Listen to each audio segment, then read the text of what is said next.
I'm gonna refill my water and then we will get going. Hello, hello everyone. How was your day?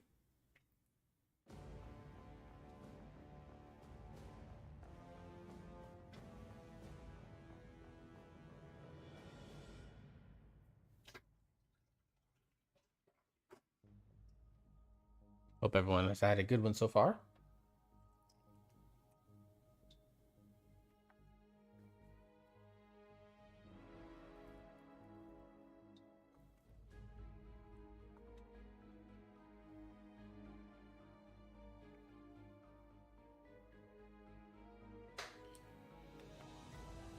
All right. I know it's been a little bit quiet on the WoW front stuff with basically only M0s being content to do right now. We'll go ahead and swap over here. I'm just chilling out in the house on this character because I was working on some cooking stuff, but unfortunately I think I need to do a lot more fishing than what I've done, so... which character was it that had the cloth stuff that I need to throw into my warbank?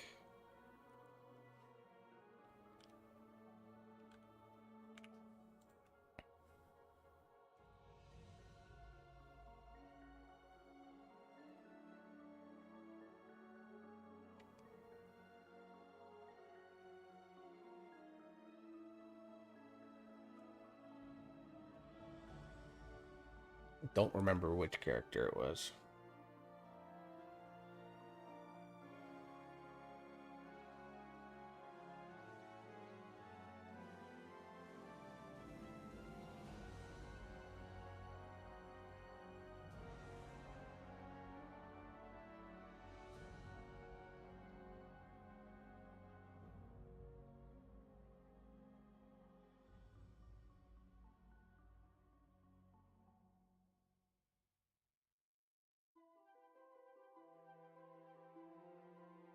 I don't know why this always takes so long for me to swap realms.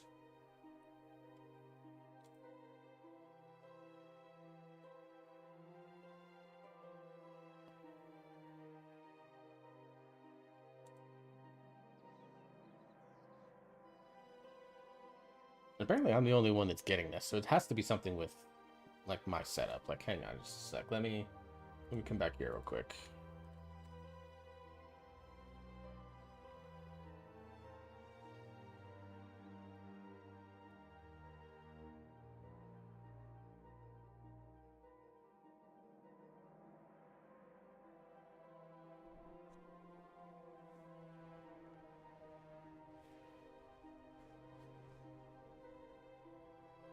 Of course, like the two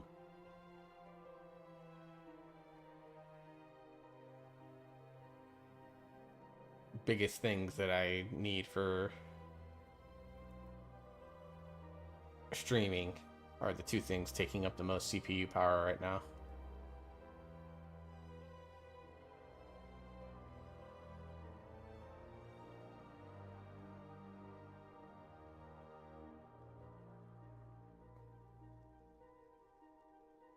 Because why wouldn't it be?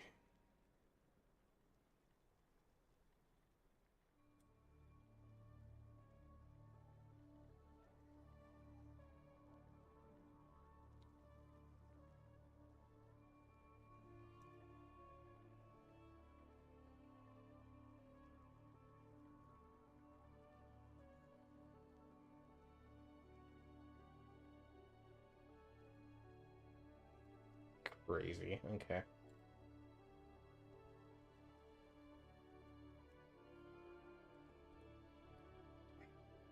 Okay, this character did not have it.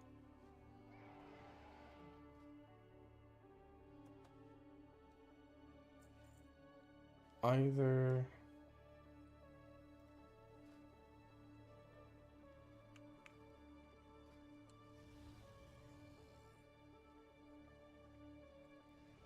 I need this Nocturnal Lotus. I need a lot more Nocturnal Lotus. But it's so expensive right now. Like, it is very, very expensive right now to have Nocturnal Lotus on the auction house. It's like 1,000 gold a piece. But it's so rare for herbing.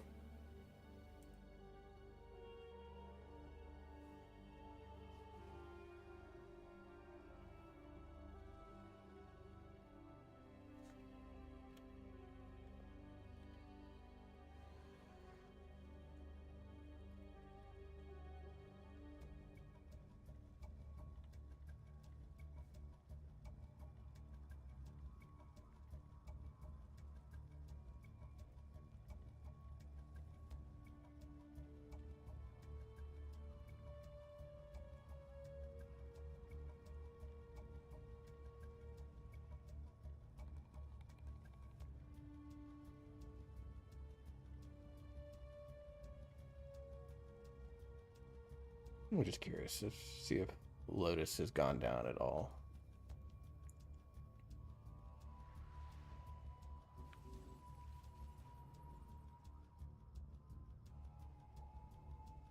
I don't trust any of these bitches to stay on their auction mounts. This is the bank. I'm a dumbass. Auction house is over here. The complete opposite side.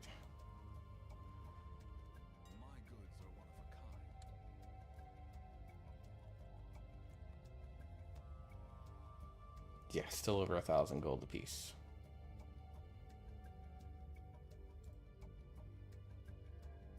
I can transfer gold. Let's do 10 of these.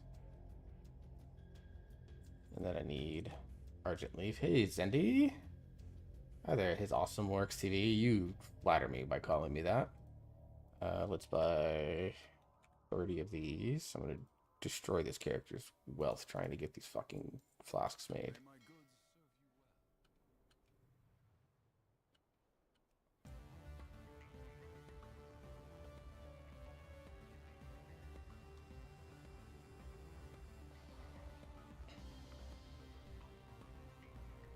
But it's this character's wealth, which is fine. Like, it's my second main character. I probably should transfer some of the 100,000 that I got for winning our guild competition over to this character instead of my monk, but... you know.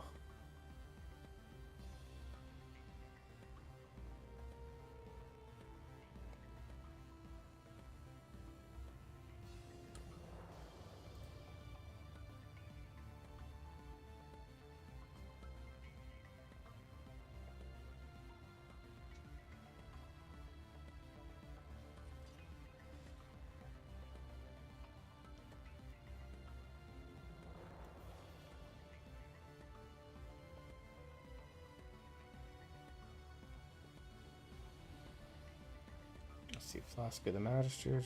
Okay, so this is the crit flask, which I think is going to be more valuable than the Mastery flask.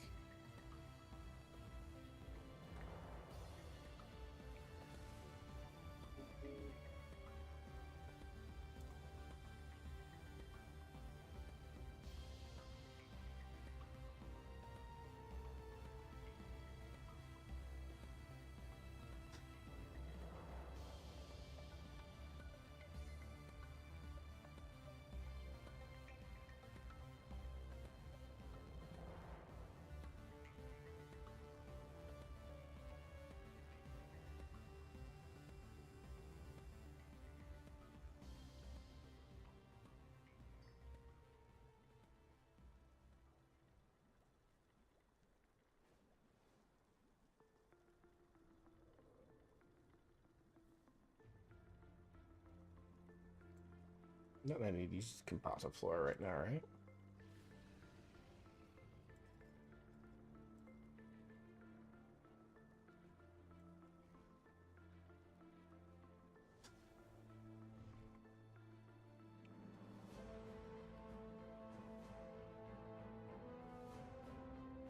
Okay, let's open up the war bank here. You're working on alchemy? I'm working on alchemy and just generally doing professions until I decide if I want to try and do, like, later on tonight I might be doing some Evoker zeros, either as healer or as DPS, but I'm trying to decide which cloth character I want to get set up. And I may not even make him a tailor or enchanter. Like, I've got my scribe and my monk. I've got a alchemist. I've got my leather worker for my two main character sets. I'm debating either a tailor or enchanter, or maybe doing a... I mean, technically my druid is a jewel crafter, but I have, like, 0 investment on that character, so, like, we'll see. What I'm doing right now is just kind of getting this character prepped for... or getting my character, like, getting my tunes prepped for the for the raid.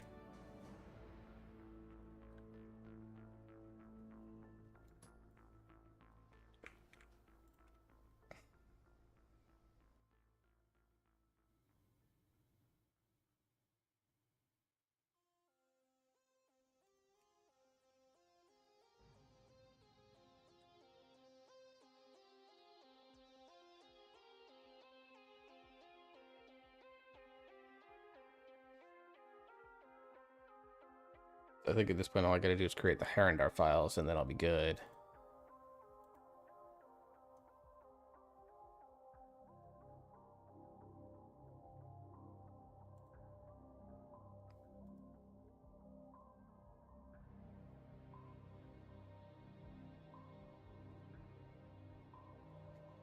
Again, man, I don't know what's going on with this. Why does it, like, every time I switch the frickin'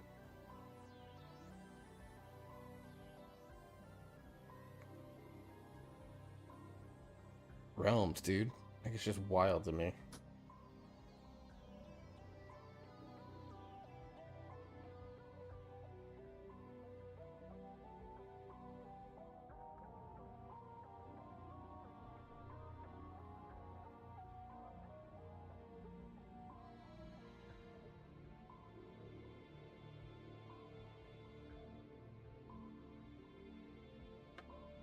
Alright, let's see. I've got some Light's Potential. I've got some Hardy Food for myself. It's crit and verse, which is, like, not the greatest thing, but it's something. I need to give...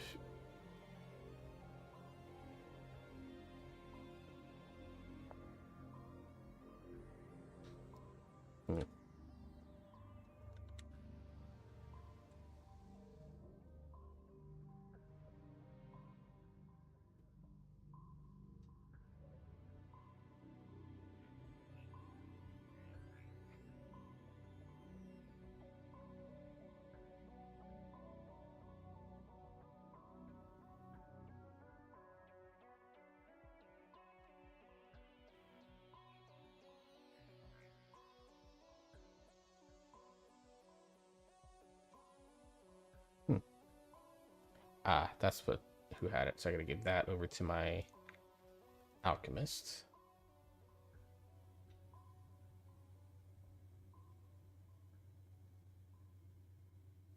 Now we wait 5 minutes for me to get this moved over.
Alright, we love that it takes. Let's see. In your most humble opinion, do you think we'll need to have multiple alchemists for transmutes? I think it kind of depends on your situation. So if you were in a situation where you have like a somewhat active profession guild, I don't think you'll need multiple transmutes. You can just request from someone else, especially if they're not using it for any particular reason. I am not interested in having multiple alchemists for just strictly the purposes of transmutes. So I personally wouldn't pursue it, but I do see value in people that like don't have an active guild or have a lot of people that are in the process of using their transmutes. If you really want to have that, right now, just from a transmutation purposes, like I mean, there's quite a few good ones out there. You know, with the mainly these transmutations of, you know, Mote of Light, Primal Energy, and Pure Void, like, it is very possible that having multiple of them would... I just heard his voice from this guy, and oh my god. But, I don't think in the long run it's going to be all that bad, because some of these, like, these Motes of Wild Magic, like, some of these I get a lot of them, honestly. And then some I don't get a lot of. Like this Mode of Pure Void I don't get a lot, which is why I'm, you know, and these Motes of Light I've got a ton of them. but ones of mild magic, motes of void, and things like that, I'm not getting a ton of them. So it could be valuable to like learn this one, for example. But because it takes the one that I'm also not getting a lot of, I could I can see why people would be doing it. Like if you want to have like if you're leveling a ton of profession tunes, um, of which I am not leveling a bunch of profession tunes, so I'm kind of just leveling the ones that I need for me, and then going from there. And then anything I can offer to my guild is it's fine. And like the alchemy is almost purely for me to create my own flasks, to create, maybe, and if people want to give me the materials, I can make cauldrons. But we've got a couple of alchemy mains that will also be doing that. Um,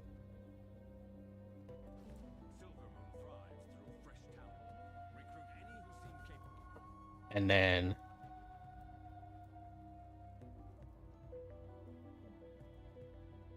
flyers right here. And then the leatherworking is again mostly just for me to be able to make my own gear, starting with leather because that's what my DH is, but I'll eventually move into main. I'm trying to self-sustain my own professions this back and not rely on the age for things. If you're looking to do that, then I do think there's value in having multiple alchemists, but you're also going to need enough gatherers to go with that. So whether those alchemists are also herbing on their own, and you're going to spend a long time just kind of picking out and going through like random, like you might spend a full day just going through and doing, like, especially once the herb routes are figured out, like the best herbing routes and stuff like that, if they haven't already been figured out, you're going to be spending potentially like just a few hours every week, if not more than that.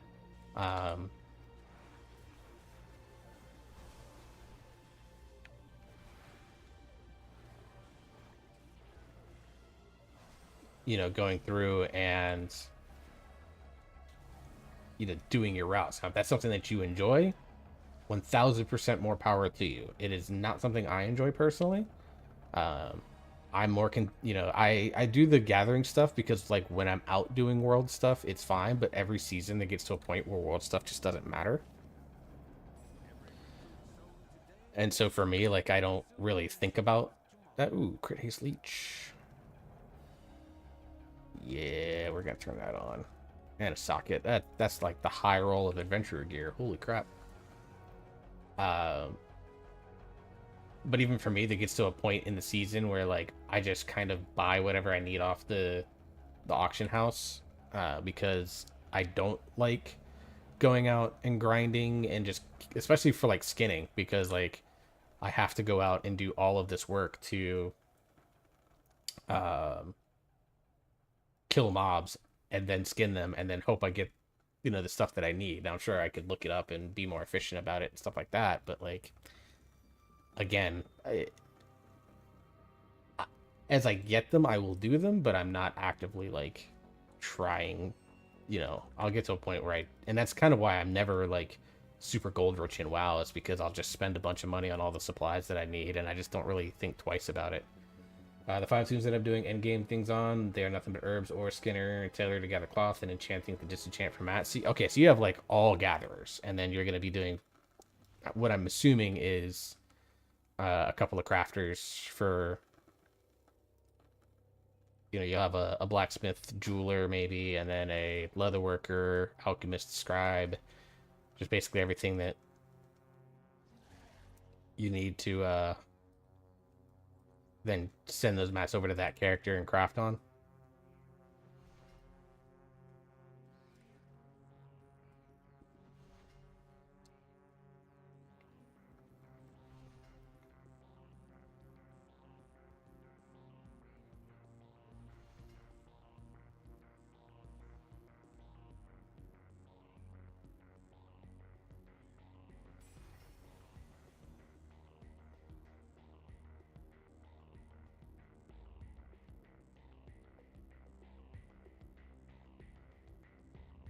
Oh, this doesn't have a mouse button 4 on it. Fuck. Okay. Have to change my auto run key. Let's see. Options, key bindings, movement keys, start auto run. See, I can't do that because that's my push to talk. I already have my main crafters now in a crafting guild where all the mats from Midnights are funneled into. Nice. Okay, yeah.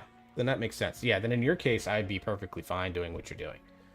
My case, I have an ecosystem around me through the guild that I'm in. Let's do Alt-R.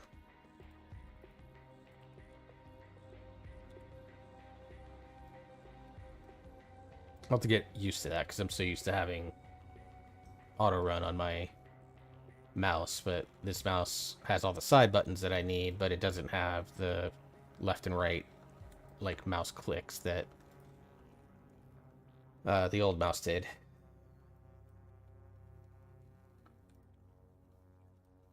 Yeah, but like I said, for me, because I have hello?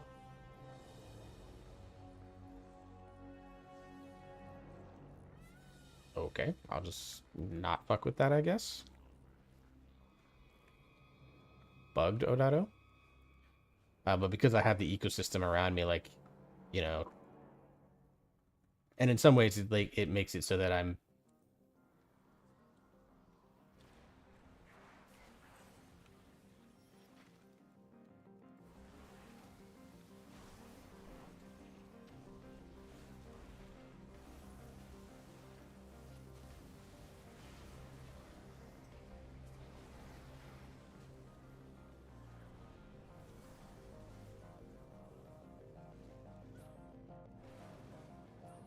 so like there's benefits to doing it both ways, you know? Like I think there's real value in someone that has the time and the desire to be kind of fully self-sufficient in the way that you're looking to be. I think there's real value in that.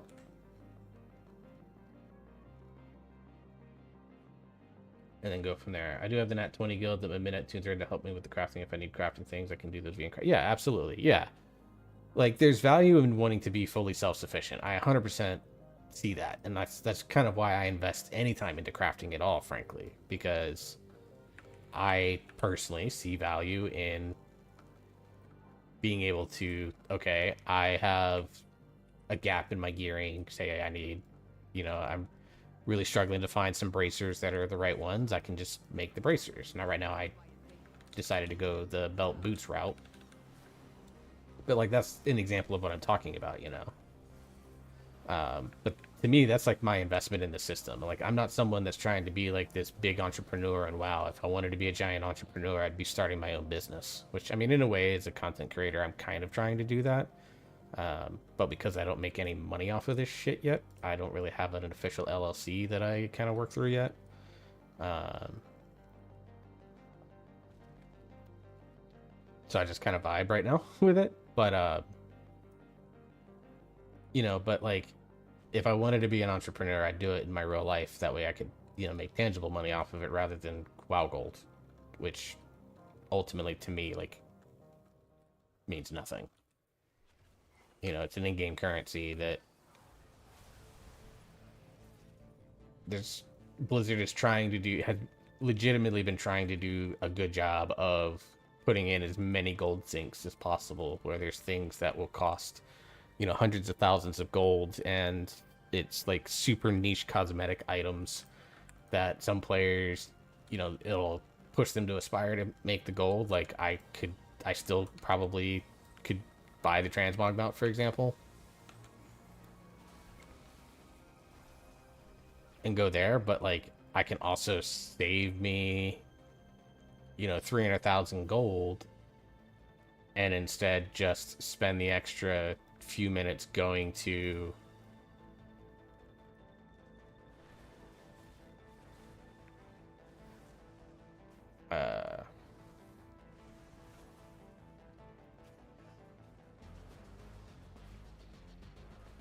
you know, going to a city, you know, or using someone else's mount for it, Like, I'm one of those people that's like, I don't mind that there are things in this game that I don't have. You know, I don't mind that I don't have the, uh,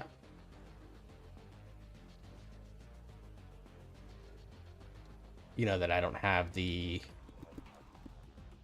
fuck is it called? The transmog mount. I don't mind that I don't have the auction house mounts. Because, like, for me, yes, there's uber convenience in being able to, especially in a raid like Liberation of Undermine, where you could mount up out everywhere except the casino, basically. To where, like, hey, I just got this upgrade, but a lot of people are like, oh, I can't use it until I can get to an auction house during either our break or after raid. So, like, this upgrade isn't truly an upgrade until I can enchant it. Having the ability to just sit there immediately and go, okay, let's jump on this mount so I can get my enchant that I need for it, or whatever the case may be, is like, yeah, that's super valuable. But, like, I also don't consider it a mega need for me. Like, it's not something that's going to make or break my experience of playing WoW. And so it's the same thing with professions. Like, I'm perfectly content.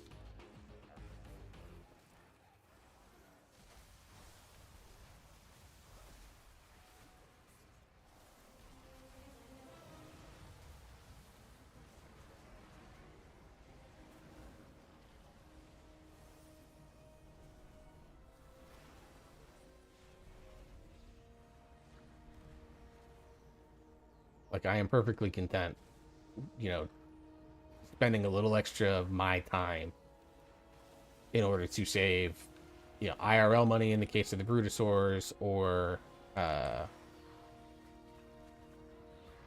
little in-game golds because I, have to go back to the city in order to mug my gear or whatever the case may be.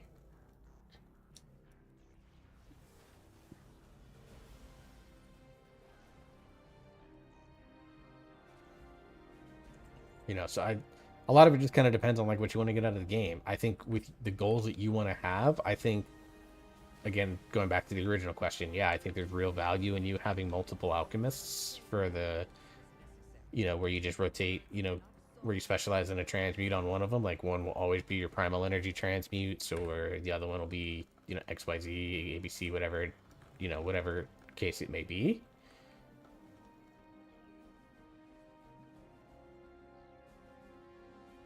That trinket might legitimately, I could upgrade it and it'll be better than the drums.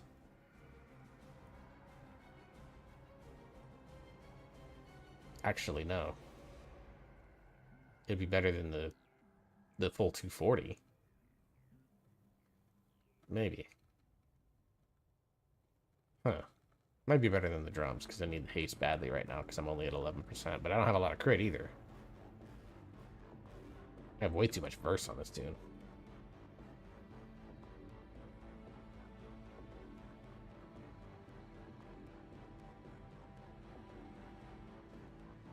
To me, that's like one of the beauties of a game like WoW, is that, like, really, that oh no, I got it. No, I didn't get it. Shit.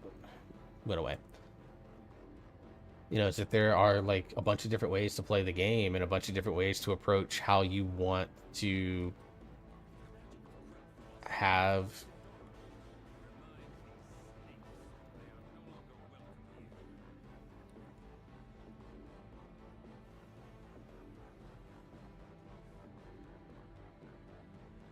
you can interact with certain systems as much or as little as you want, and it makes it great in a lot of ways. Like, I recognize the value of something like the housing system. I think it's been stellar for WoW. I think it's been extremely good for the game to have brought in housing. Obviously, I wish they had done it sooner. But outside of, like, the first month when I engaged with it a lot and was building, I haven't really engaged with the system ever since then. And some of that comes from just some housekeeping on professions right now. I just wanted another opinion before I spend gold on things. Yeah, no, for sure. Never a bad idea. I don't ever claim to be some sort of, like, I'll admit there are probably, like, people that, like, the reason they play this game is so they can act like a hedge fund manager with the way this game's economy is. And they're probably the best to talk to about that sort of stuff because they will know a bunch of the ways that you can kind of manipulate professions in order to gain a bunch of value out of them. Um, but I'm like that guy that's like, I know enough about the baseline economy of WoW that I could get you started on it. But if you're looking for anything more than like, what are some things that I should think about generally, I'm not going to be your guy for that, honestly. Like that's where the people that like write TSM and things like that are going to come into play. And I'm sure someone that's like really good at making gold, like Hycons, I know is really good at making gold. Um, he's probably a really good person to talk to since he does make so much money. Now I know he, in some ways, he just mass spams the auction house, but because he's got 9,000 characters, he can do that, and he's got them across multiple accounts and things like that. So, um, there are valuable things out there that other people could probably tell you that I am like I'm literally just not capable of doing it because I don't think of it. Okay, from a gold making point of view, yeah, and some of it's like, what are your goals? Like if you're looking to make money, yeah, 100% get high cons involved. I approach professions as what can it do to help me and achieve achieve in the goals that I want to achieve in the game, which is I want to push Mythic Plus. I want to have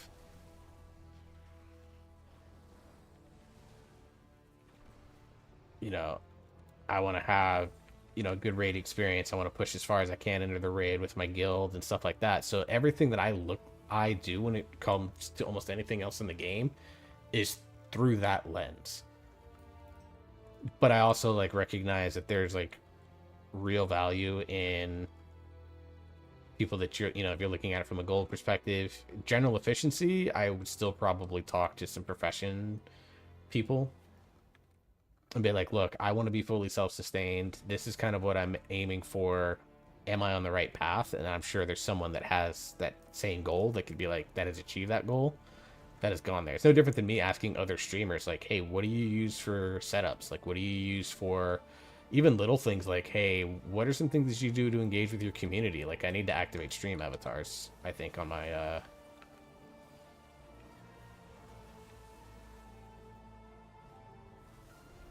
thing, because it gives a chance for you guys to bounce along the bottom of my screen as little, robots or rabbits or whatever. I need to sit down and configure that. Just like little things like that. All right. Oh, since I'm right here, I might as well turn this quest in.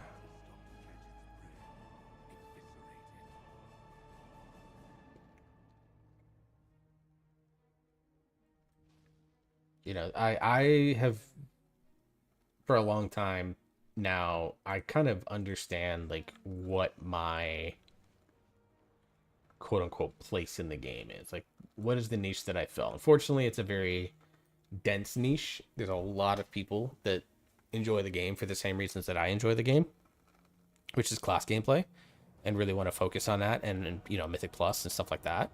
And so from like a creator perspective, like there's a lot of things that are like,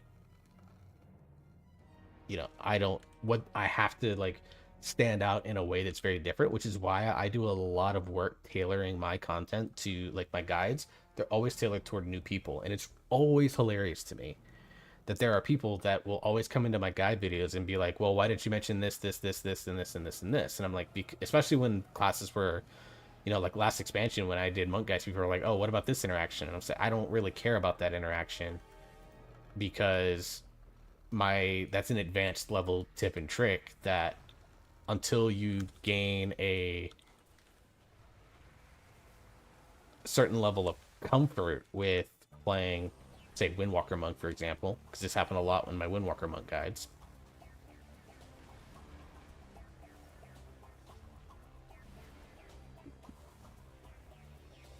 You'd be like, oh, what about this tip and trick? Why aren't you talking about this? And I'm like, my dog, that's not who I'm tailoring my guides towards.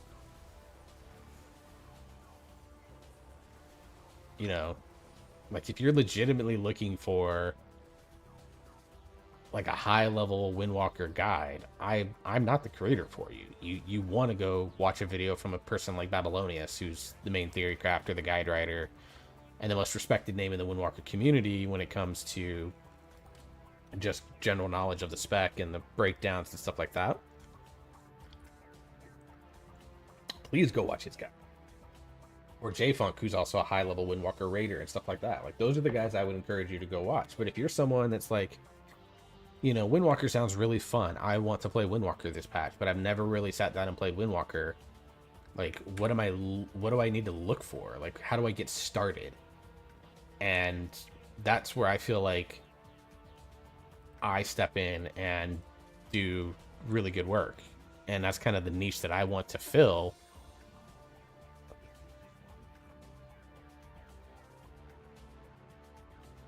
That's a stupid trinket. I'm going to hold on to that one, though, because I think Max upgraded. That one might be good.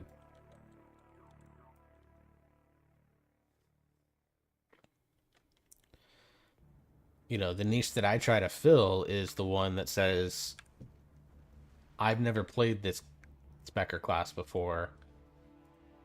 You know, I don't want to get overwhelmed. I just need to know, what do I need to do to get the basics down? And that's why I tailor my content. And so every guide video, inevitably, there's always someone, generally speaking, that's always, and I have gotten better about like saying, hey, my guides are intended for beginners or even people that are considered intermediate players. Now, for example, in the Devourer guide, you know, I always talk about beginner, intermediate level players, but like I think I said that just out of habit. But the truth is we're all kind of beginner Devourer players. Even the people that are doing the theory crafting and the max numbers and have played a lot of the spec on beta and stuff like that, there's experience for that. But until you get into a real midnight raid situation, or you just get a lot of time to think about, you know, XYZ on your spec, like, I don't think there's value in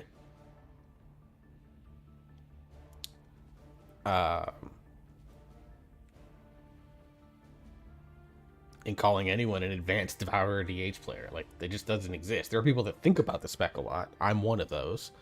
In fact, I'm going to be recording a short after stream tonight that talks about the I-beam Souls trick to get your second collapsing star a lot faster.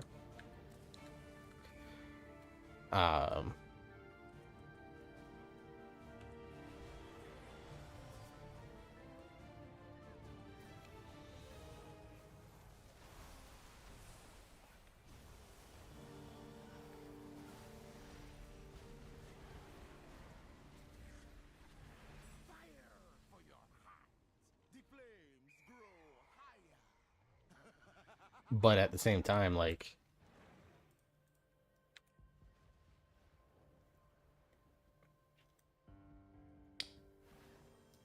you know, people that are coming in and be like, oh, you're losing so much damage. And I'm like, yeah, because I even admitted in my Devourer guide, like, there are still things that I'm learning about Devour. I'm very comfortable with the Annihilator playstyle. I'm not very comfortable with the Voice Guard playstyle. And it kind of shows when you, even when you watch my guide, that I'm not completely there. Because the Voice Guard playstyle does have a lot of small intricacies to it about the timing of when you will Void Blade, you know, when do you talent into things like the Hunt and things like that. Like, there's a lot of, in a lot of ways, silly intricacies about that spec that are really funny. That's kind of why I enjoy it. But I also know that for me, like, a lot of how I think about my guides are based on my experience, and frankly, none of us have a ton of experience. So like, my 12.1 guide for Devourer is going to be much cleaner than my 12.0 guide was, because I'll have a lot of experience. I'll have gotten a lot of reps playing it, hopefully. Now, I still see myself having to tank a lot of keys this expansion, but like, if, you know, my buddy Led is going to be tanking on his monk, and, you know, I get looped in as a DPS for that role, then all of a sudden I get to play a lot more Devourer and something like that, and all of a sudden I'm going to get a level of experience playing the spec that I wasn't going to get otherwise. And that's going to be really valuable to me. Because, yeah, I mean, I'm not someone that's sitting here and, like, just making shit up. I cross-reference Wowhead, I cross-reference Icy Veins, and if I feel comfortable doing it, I will talk to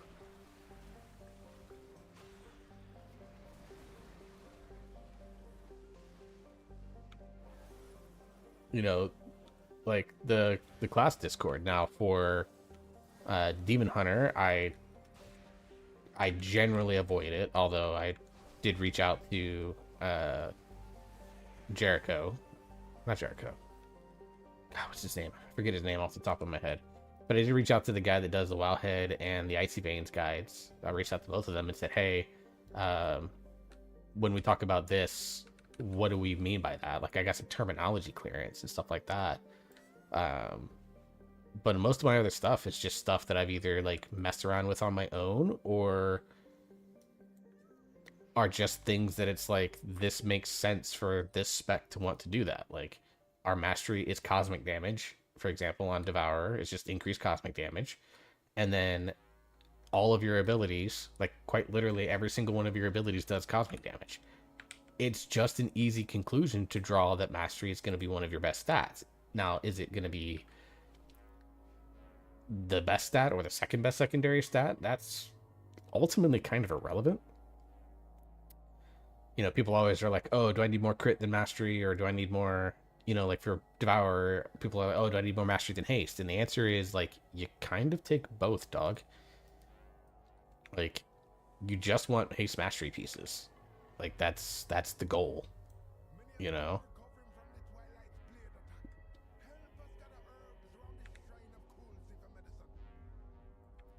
But at the same time, you have things like crit still being, like, still has some value. Like, but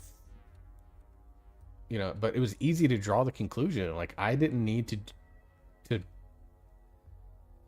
do any sort of crazy math to figure out that the way that the spec is designed, that haste and mastery were going to be the valuable specs. Now, they made crit a lot more valuable. Like, there for a while, versatility was going to be the third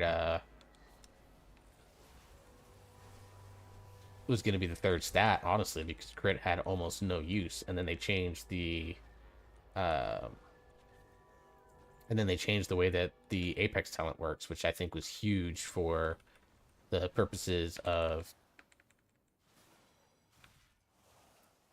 making crit valuable again, because they made it so that while it does always crit, so the crit percentage doesn't matter, your crit chance still does matter, because you're gonna get there. Appreciate the lurks, Andy. I know at this point I'm talking to myself, but whatever. It maybe makes for a short or a clip or something. But like, it was very easy to tell that just like by playing Devourer for like 5 seconds without crunching any math, it's like, oh, this is gonna be a haste mastery spec.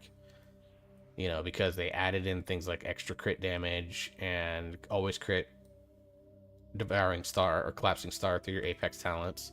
Like, those are things that, like, if you know even just a modicum of how Blizzard approaches class design, and you don't have to be someone that's a geek about that stuff to even know it. Like, I looked at the spec, like I said, I literally looked at it for like 15 seconds on beta and was like, oh, this is going to be a haste mastery spec. And then something like Void Scar does favor the mastery more than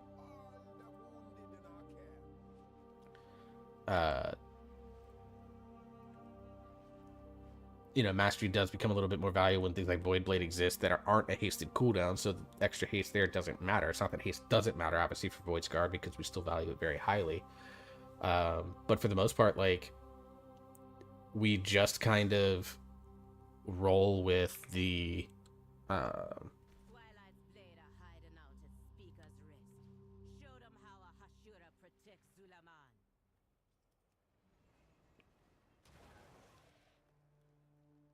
that's why I always find it funny. People are like, oh, you need crit as a Windwalker monk.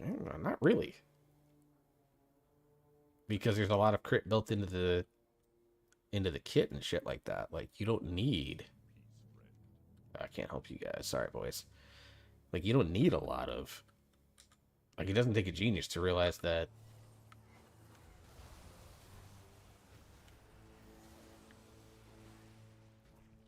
You know, that...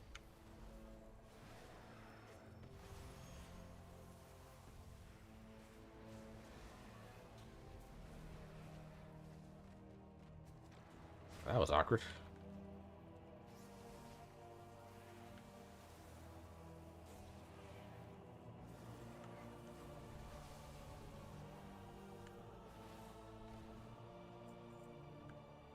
You know, and there are some specs that are not as clear. Like, there are some specs where it makes sense for the spec to like all sorts of things, like particularly in the tank round. I'm gonna run to the bathroom real quick because I really have to go. My stomach is fighting me, so I'll be right back.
Oh boy. Sorry about that. I am back. I am back. I am back. I am back. Man, my stomach has been not happy with me today.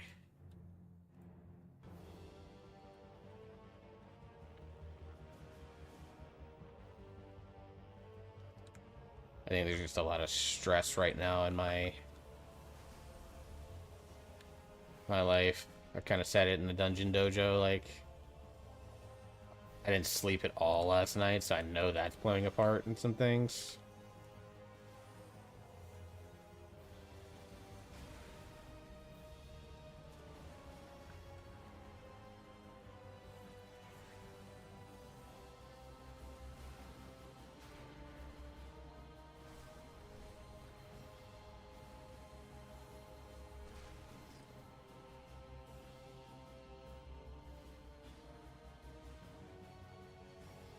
But like I think I'm having an acid reflux flare where like everything on my body is like, fuck off, I hate you all.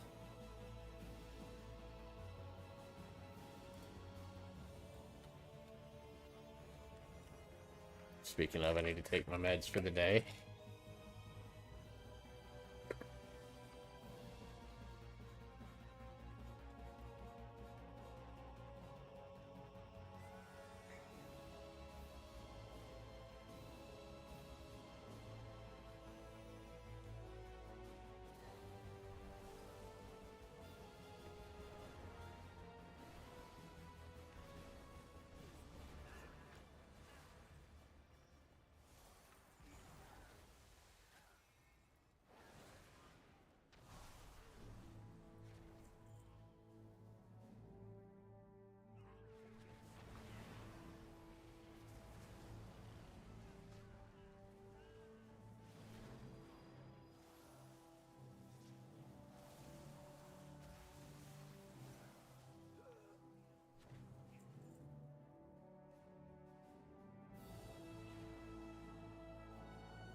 I was thinking about the Devourers. I think it's like one of those. It's like a pretty swingy spec in my opinion.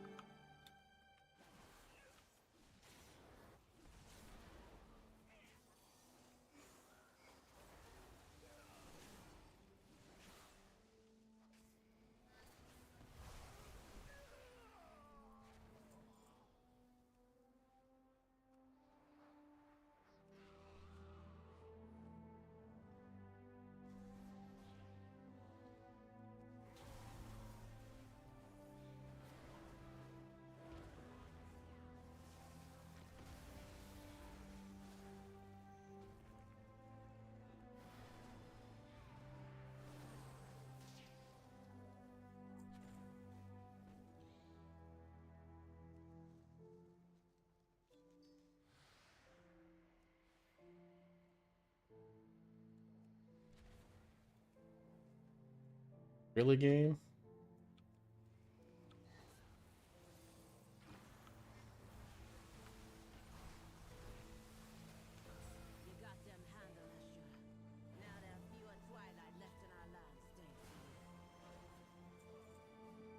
Alright, we'll come down here and do this anguish.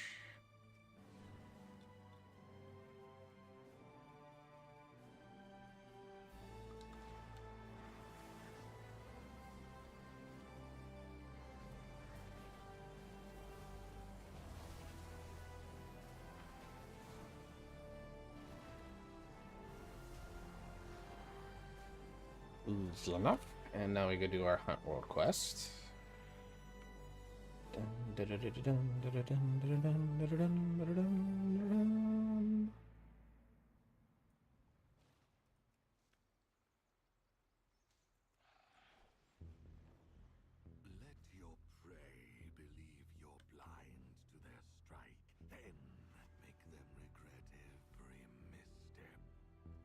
God, I love that voice. So good.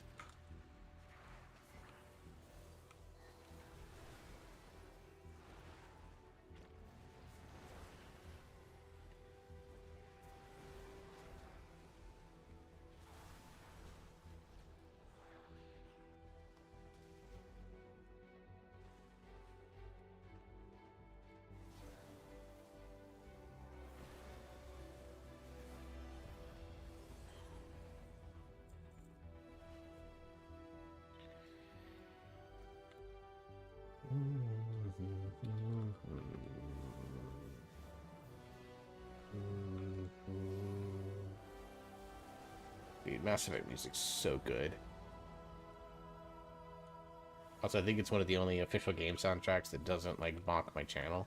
I guess the Celeste soundtrack doesn't now, because the group at Matt Makes Games is, you know, and Lena Rain are really good about letting that stuff be played on streams without any issues.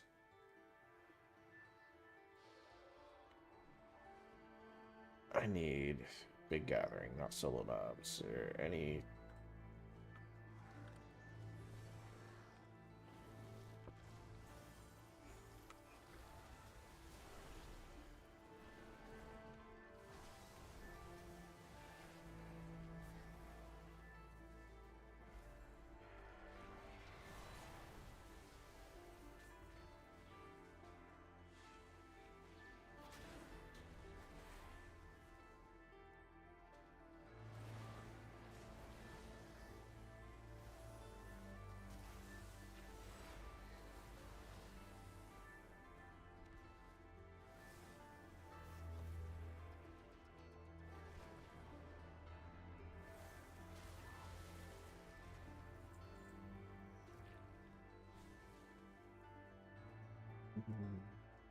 Oh, they didn't have the end theme in here. It's probably because it couldn't be. It wasn't officially their music. It was licensed out, I think, by another artist.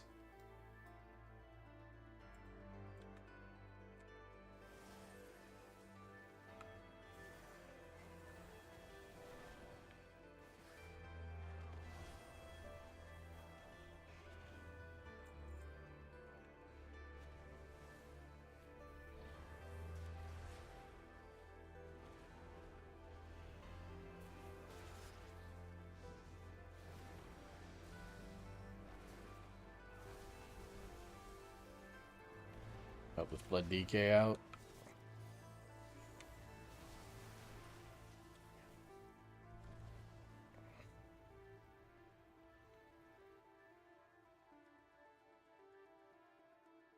Not that he was gonna die, just lets him move on with his life a little bit faster, right?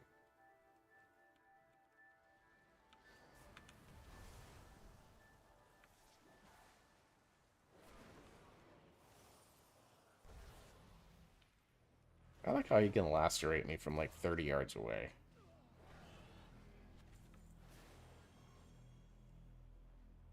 You know, at the very least, like 15 yards away.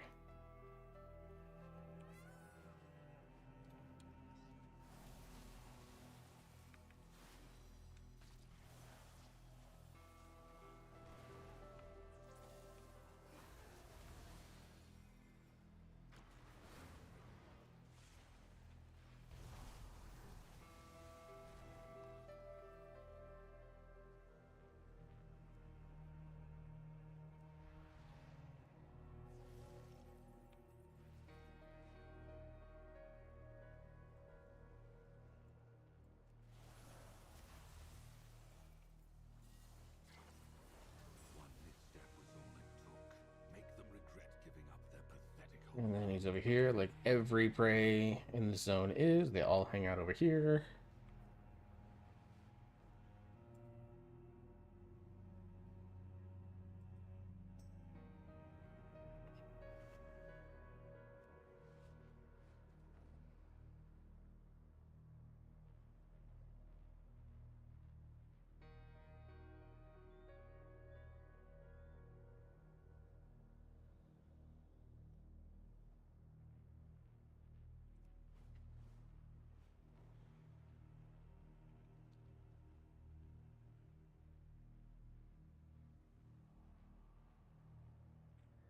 You know, if every single hunt is always in this cave, why don't I just go there?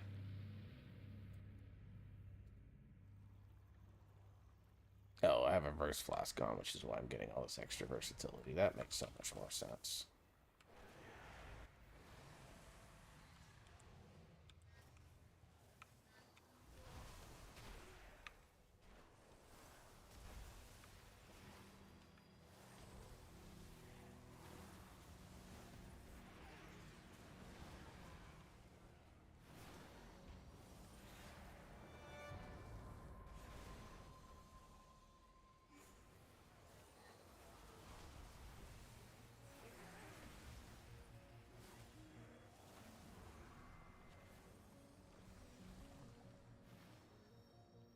Pretty good.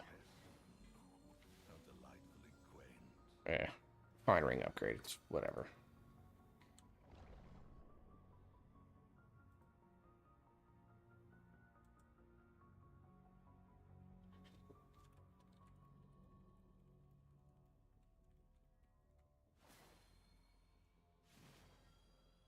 Okay, so we've done our 2 hunts. We've got our world quest done for our spark.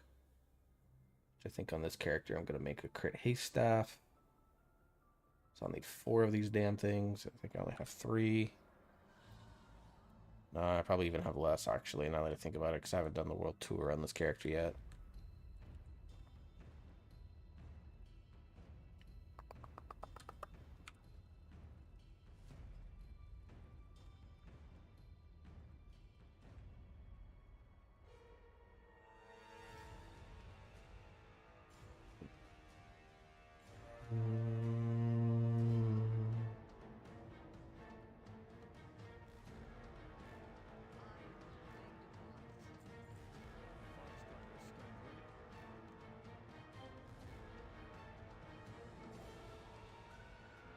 So I already done that on my Demon Hunter. Alright. So here's what I'm gonna do. Do this little quest.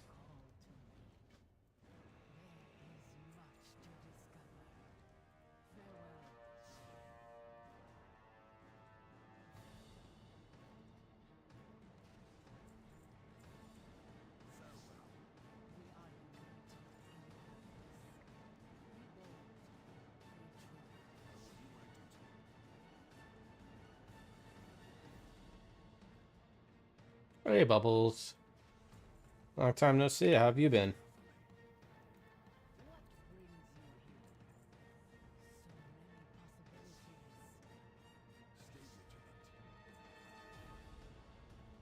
Been okay? I hear you. Prepping for raid? Same. I mean, my character's pretty much ready. I'm 239 or something like that on my Demon Hunter. I'm short of just targeting some pieces that are like more Bistat type stuff. I've pretty much done. Did I join a Sea Guild? No, actually. So fun story. I was getting ready to join a guild that was like they were 7 of 8 and they had Dimensius down to like 4% when the season ended. So they were, but they'd gotten CE the other 2 seasons. So they were super late, like Race to World Last type CE guild. They were gonna bring me in on my Evoker, and I was talking to them about a few things, and then the night I was gonna make my decision, I had guild meeting for this group, and they promoted me to co-GM. So it felt really bad because I was actually getting ready to have both my brother and I as a package. Thanks for the check-ins, Ann. But yeah, I was about to have my brother and I as a package going to this group because they needed a Shadow Priest, they wanted a DPS Evoker. I'm like, okay. I wanted to play DH, but nobody's looking for DHs right now, as far as I can tell.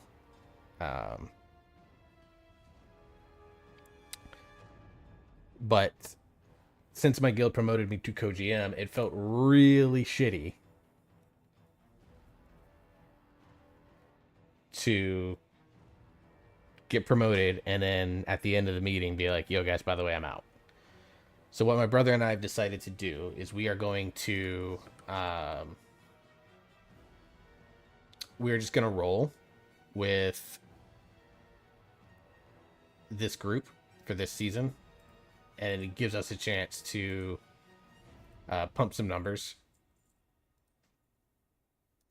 Yeah, definitely want to max that one out. It's going to give us a chance to pump some numbers and try to get ourselves a little bit more established on, you know, with our characters that we have. So we're going to go this season with this group, and then once the season starts to die down, we're going to start to reevaluate at that point. All right, if there a word quest on the map that gives me a belt, because Jesus, I need one.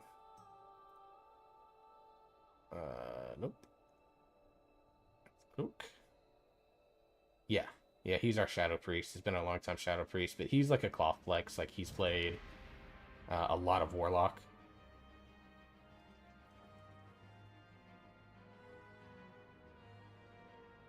Yeah. Played a lot of Warlock, and he's debated getting back into Mage and stuff like that, so no belt on the thing, but I might go grab this just because it saves me 40 crests. Whatever, this is an alt character. I just need a belt. Just give me a belt. Actually, can my leatherworker craft like a 201? Let me go look.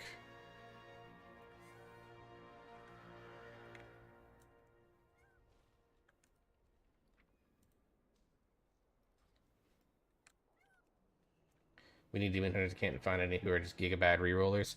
I mean, technically speaking, I would kind of fall into that category myself. Oh, I need to send that over to my BH. Because I didn't start playing Demon Hunter until basically December. Damn it. So I'm quote-unquote a bad reroller, um, but like I've been playing a little bit of all three. So like I've been tanking our zeros, but I'm actually debating sticking with Havoc, at least for the first night of raid, just to see. It kind of depends on the fight, and then I'll be playing Devour, of course, as often as I can.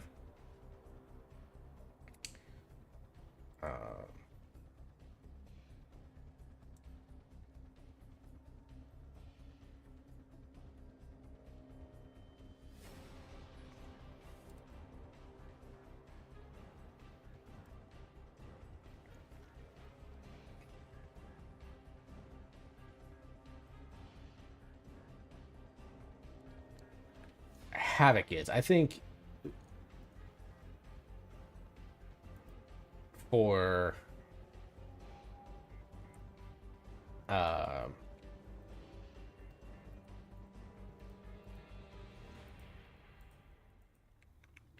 I think for Devour, it's going to be a lot less painful. And the thing is most people play the mover builds without actually knowing how to play the mover builds, if that makes sense. Like, they've made it a lot easier for sure.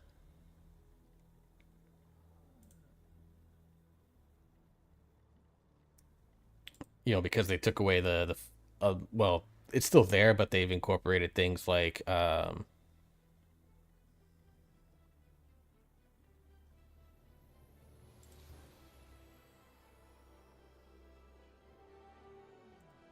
they incorporated things like Vengeful Retreat into Fellblade to make it a lot less ridiculous in terms of how it plays.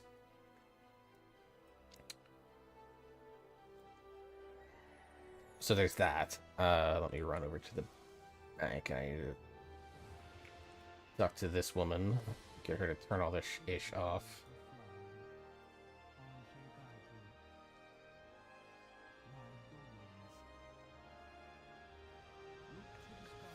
There we go.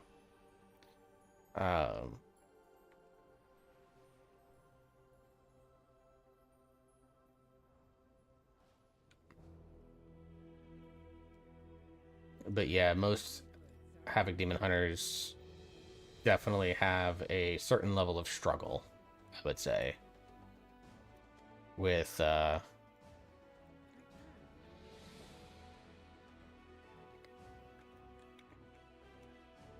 how to play the mover build, and they lose so much damage as a result of it. Because, like, the thing about the mover build is that you try to take advantage of very specific windows, and still, like, is one of the more complicated ones as a result.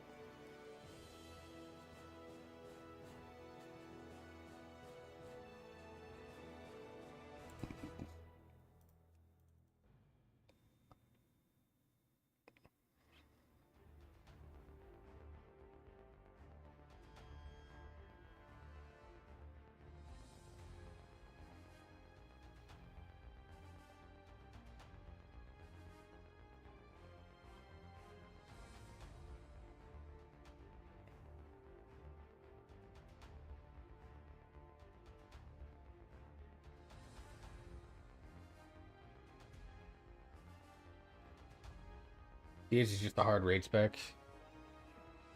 I think the no mover builds definitely makes it a lot less bad.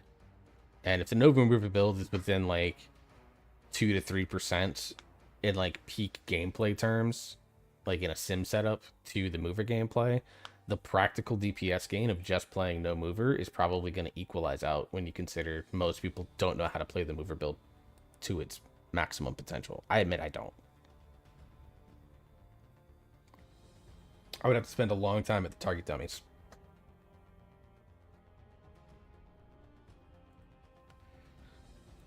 Making sure that I have uh,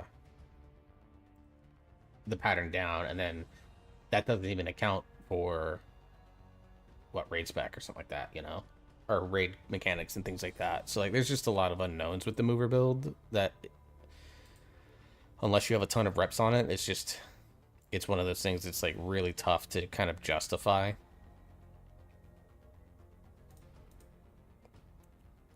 playing unless you A, really relish the challenge, or B, you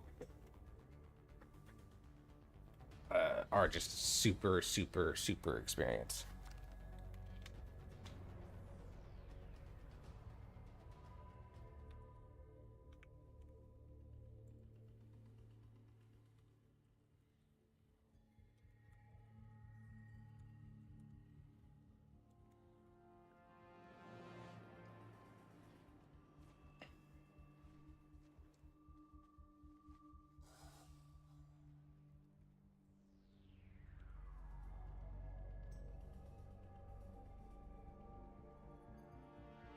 Yeah, tuning's definitely going to be a big part of it. Um,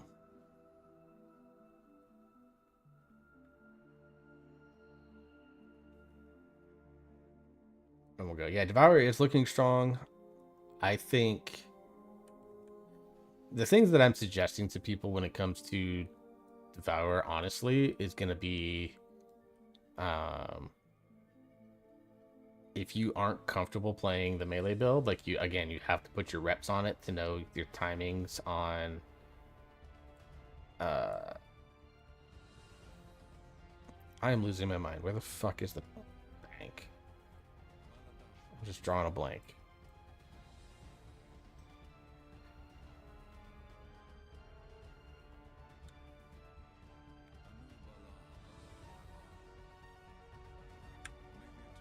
Oh shit, I'm right here at it. I'm a dumbass because here's the vault. Um, I think a lot of people are going to end up performing better uh, on the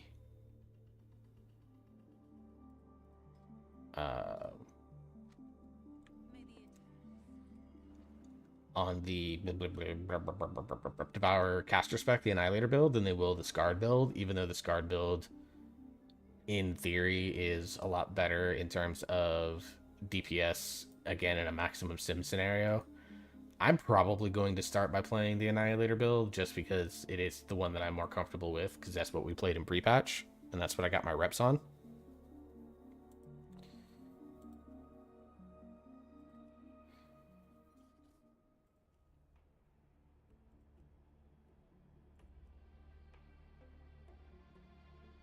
Oh, I need to grab one of those, make 2 of these actually. So I need what, 20 Tranquility Bloom. Of course. Now look, one of these 2 guys over here. By the time I get over there, they're gonna be off their mounts. There's one.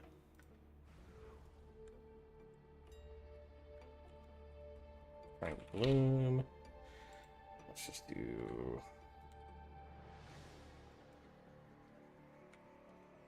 20 of you.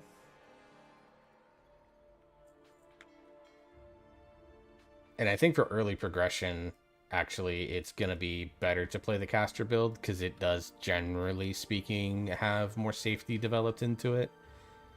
From the perspective of you're not bouncing into melee and then having to vengeful retreat out potentially into some raid mechanics. So I think there's a lot more baseline safety playing the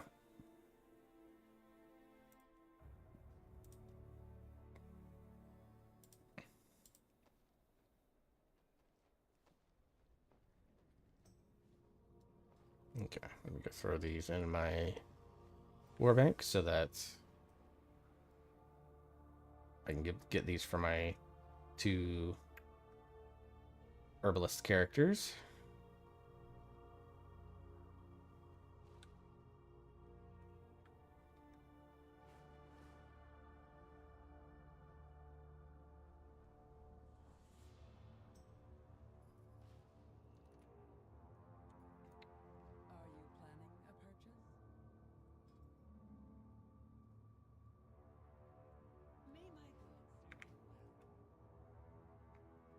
So we'll see.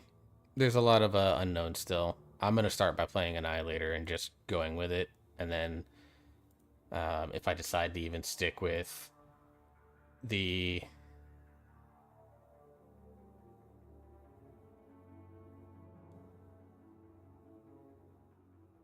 uh, stick with the Devour, because I mean I might find that Havoc is a little bit better on some fights, so I'll be playing that on whatever, but I won't really know that until Heroic. Week 1 Heroic also have some damage. That's true too. I think so. My opinion on the Void Spire is I think for normal and heroic, it's going to be somewhat undertuned, and I think it's going to be partially intentional by Blizzard. Like maybe not the last fight because the last heroic boss is always generally harder than the first like 3 mythic bosses. But I think the first 5 bosses are going to be um,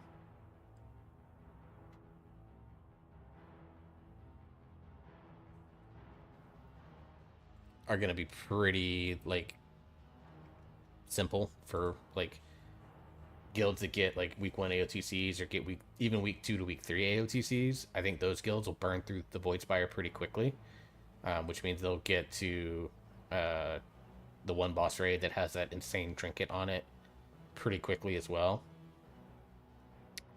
And then March of Keldanash will be same thing. Although I think March of Keldanash, even on heroic, should take guilds like a couple of weeks. Obviously, like Race to World First guilds aren't gonna experience that because they, they're the Race to World First guilds. But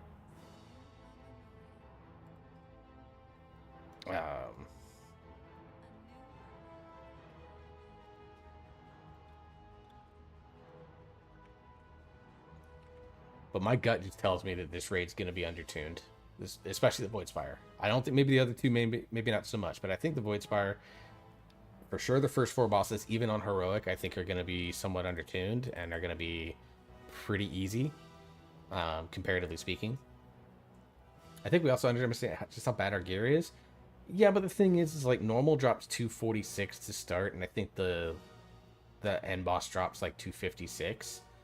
And the first couple of bosses of heroic drop 256. Like I think with some decent loot luck, plus as you get into week 2 with the week 1, there might be some true damage checks because there's no mythic plus that offset your gear. But I do think that with once Mythic Plus releases, just that first week of Mythic Plus and the amount of gear that people are going to be able to farm, everything in that grade is going to just start to fall over. Holy shit, I need to get some of this stuff out of here.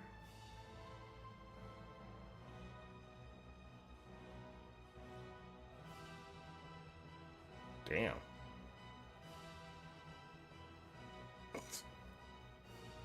This character's got some history.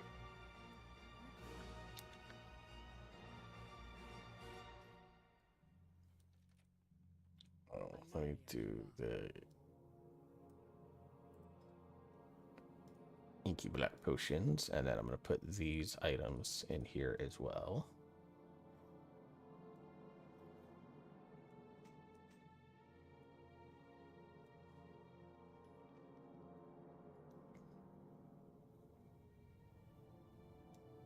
That'll be for... thinking I'm going to level the Warlock instead of the Mage.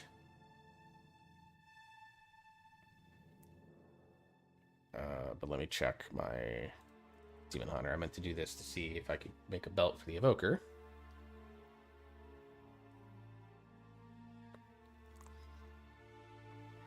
But, like, for me, I don't really care about week 1 AOTC because my guild's plan is not to go into AOTC week 1. Like, we're not hitting heroic early unless things just fall over.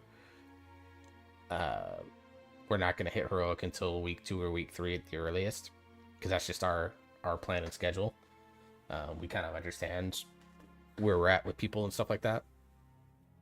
So our goal is going to be more focused on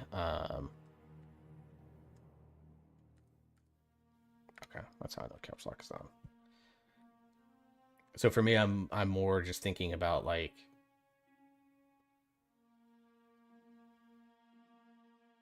my goal is to basically try and get 4 pieces as quickly as I can, and then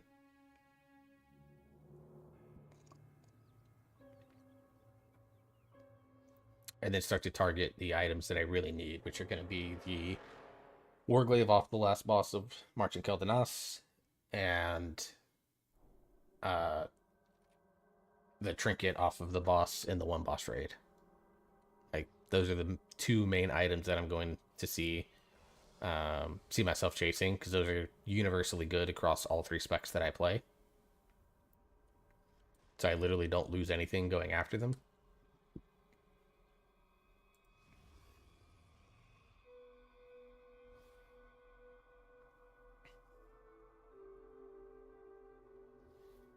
Yeah, I'm not gonna save this. I'm gonna save the concentration for that. There we go. Oh, we got a skill point off of it. We'll take that.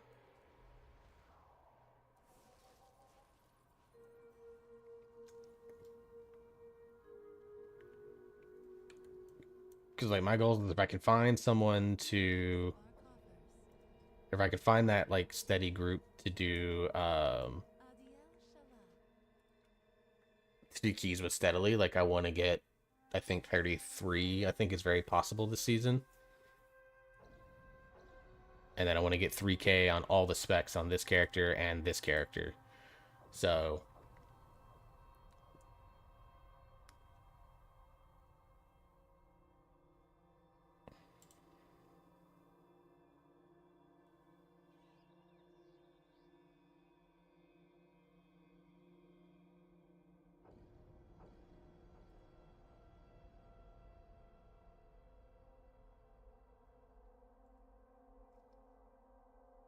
that's kind of where we're sitting at here.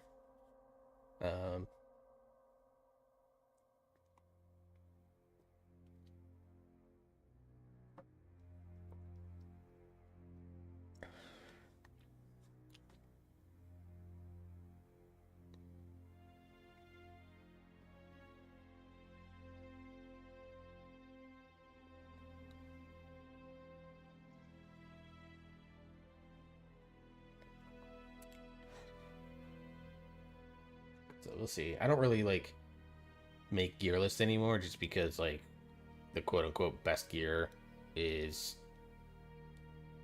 like, so much more flexible than what it was back in the early days of the game.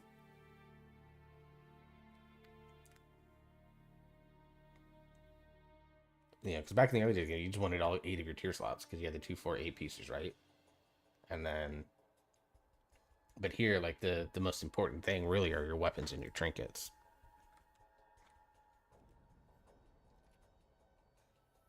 Are you planning a purchase?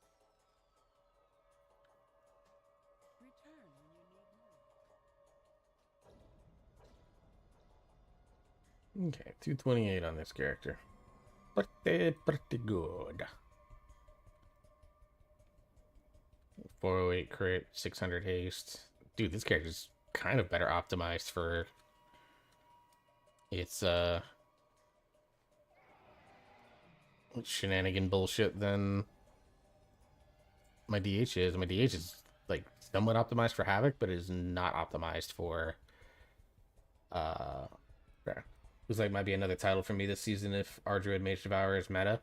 So I think Resto Druid definitely is going to be the meta, unless they do something to nerf mainly, I think, the cooldowns of Ardruid for Mythic Plus.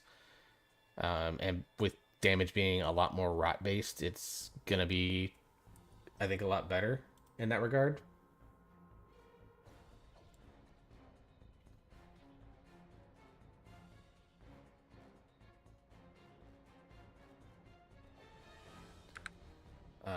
But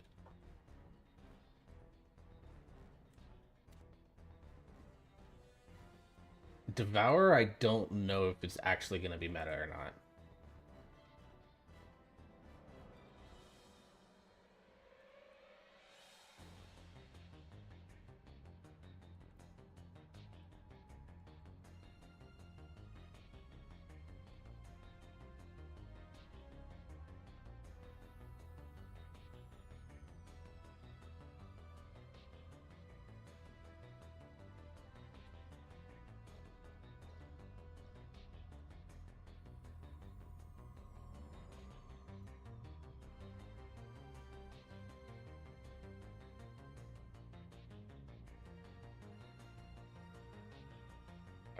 Mage. I don't think Mage is ever going to be completely bad in terms of the meta. I just think it does too much stuff. I think Devourers has a really good chance, mainly because I think there's a lot of bad melee this season. Like, a ton of melee are not tuned well. Like, Unholy DK has a chance to get in there with the bigger pulls and the longer pulls that high keys bring with it, and it lives for fucking ever because it's a DK. That's just what they do. They just don't die ever. So, like, Unholy DK, I think, has a chance to potentially break into and sort of split a wizard comp. But I think Mage Devourer, Resto Druid with a Brewmaster Monk or a Bear Druid, if you do like a Resto Sham instead of a Resto Druid, I think those are, or even a Holy Paladin over a Resto Druid, I think that's gonna end up being the comps that you might see. But we'll see. The problem with Devourer is, like, it's only gonna be really good in, like, Devourer to me, like, is gonna be really good in, like, groups of 8 that live a while, because it's somewhat target capped.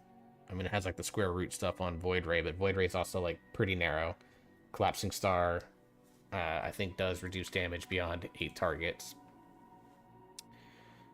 And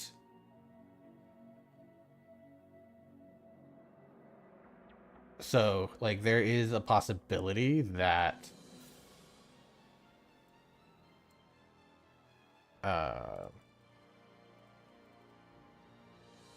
there is a possibility that the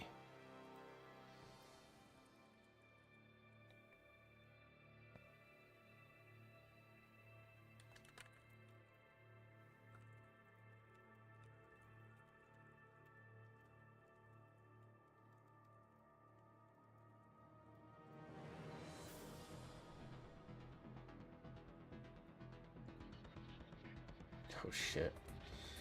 What eye level is this character? 133. Okay.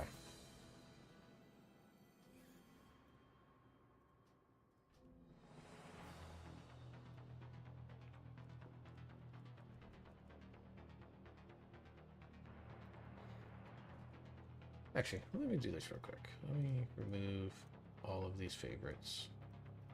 Let's see if this damn button works the way that it should.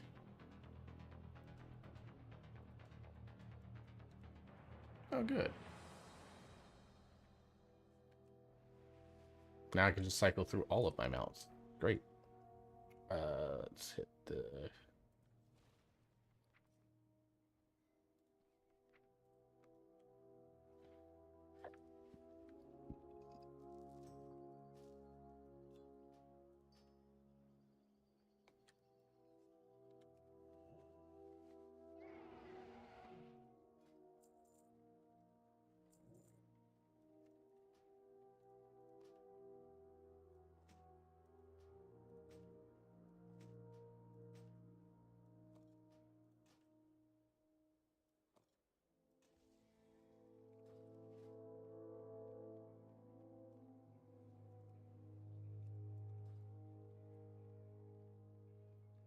But we'll see. I mean, people that are going to push the high keys are going to know better than me, frankly. Anaria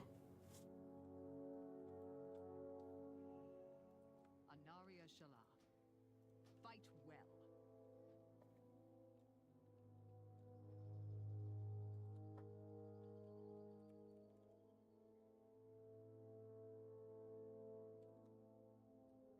I just hope to be meta. I just hope to be meta being a one trick mage. Yeah.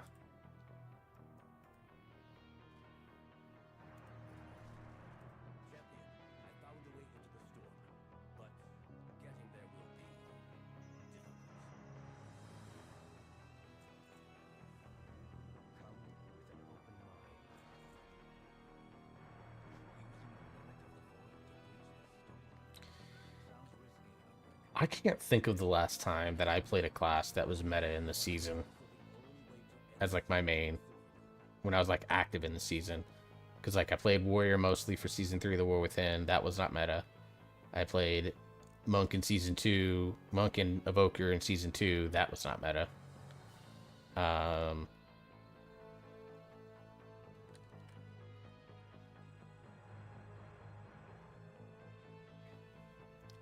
Warrior was meta in one specific comp that only got popular because people got bored. That's my take on that. Is I think the physical comp only got there because people got so sick of playing. They got sick of playing wizard comps. You know, or the magic damage comp, which was I think enhanced shaman, unholy DK, mage. Like they got sick of playing that, and so they pivoted to this thing that was like really good on like, because like the Fizz comp was like really good if you only pulled 5 to 8 mobs, whereas the wizard comp you had to pull like 20 mobs.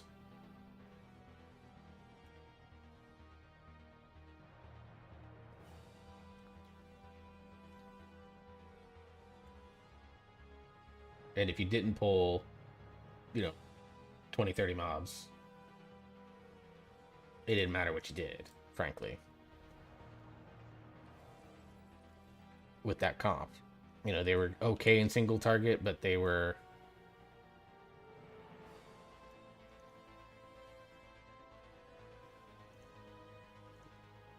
they were there. And I think a lot of people, and honestly, were also kind of like...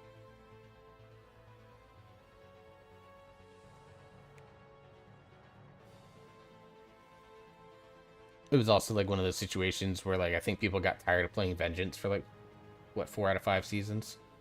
And so when you could plop a Brewmaster Monk into the group, it was kind of there, but even then that like it only worked in one comp, which is why I'm kind of excited for Brewmaster to be as strong as it is. I think they end up touching the self-healing from their Apex talent a little bit to nerf them, but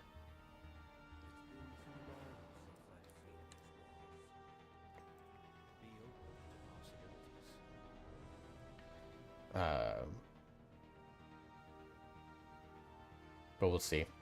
I do think we're in for a wizard comp because I just think melee are bad right now. Like most melee are bad. Like Unholy's got a chance in high content to be really good because they get their ramp.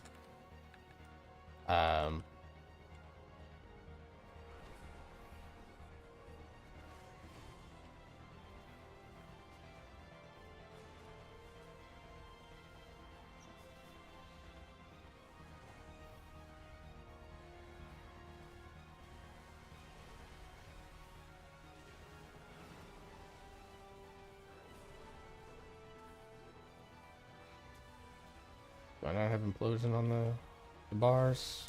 Oh well, whatever. It's a leveling build. I don't care.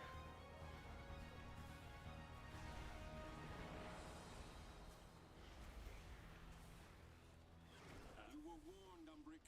The terrace is forever closed to you. Now leave before...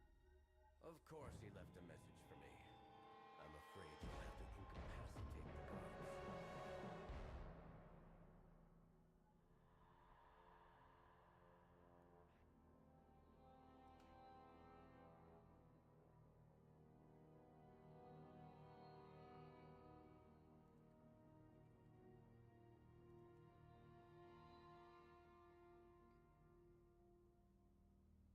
Oh, okay. Guess you go. Good luck next week. I appreciate you too, Bubbles.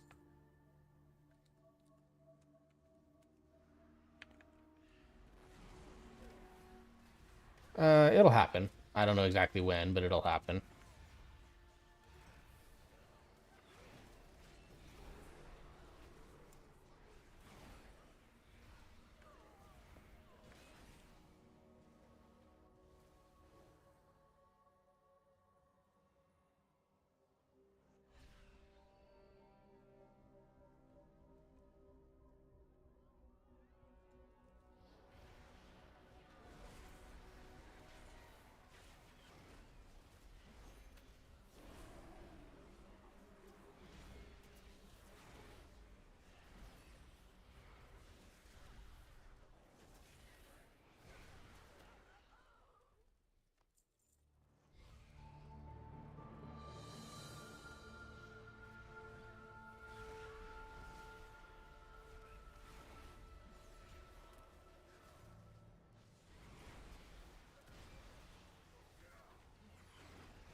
seem to be contained.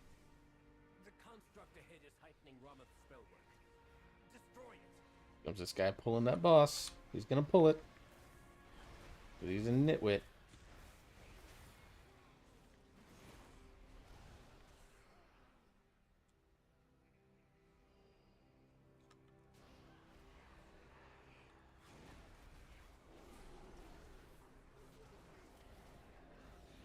Waiting for that boss to get pulled.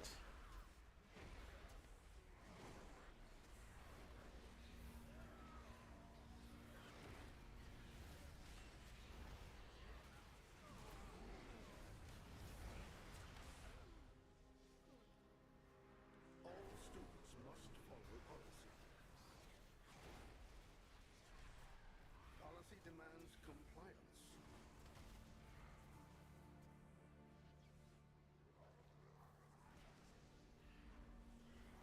Suppressive measures necessary.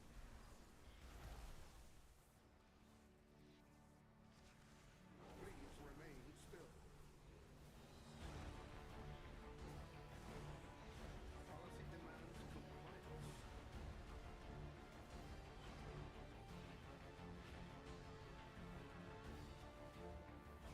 Suppressive measures necessary. Refuel. Please stand by.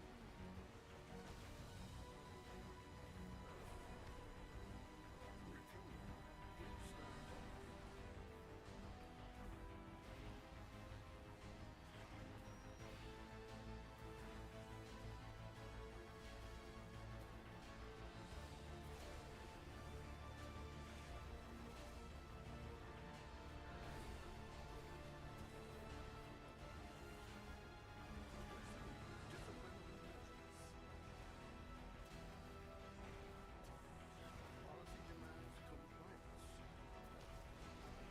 Alright. Dude, this spec is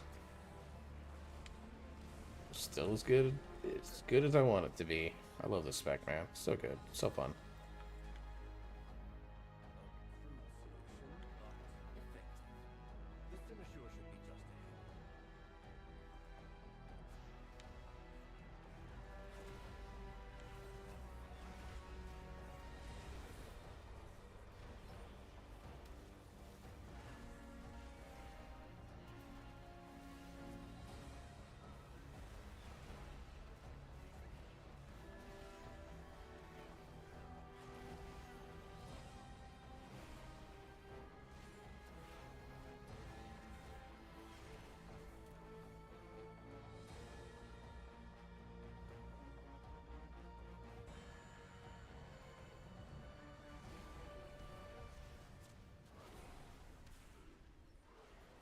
I forgot to say, like, there's a good chance Warlock actually makes its way into the meta again.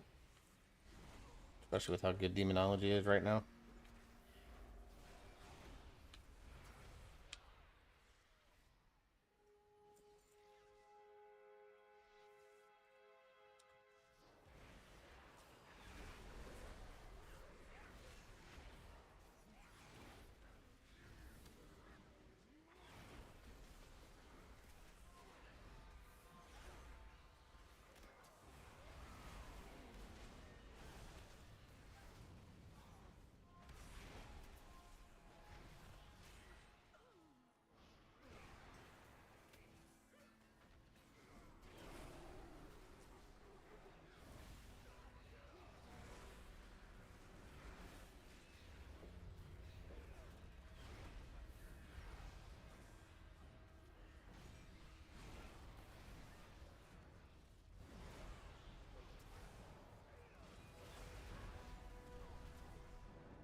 Dude, this spec does so much fucking damage.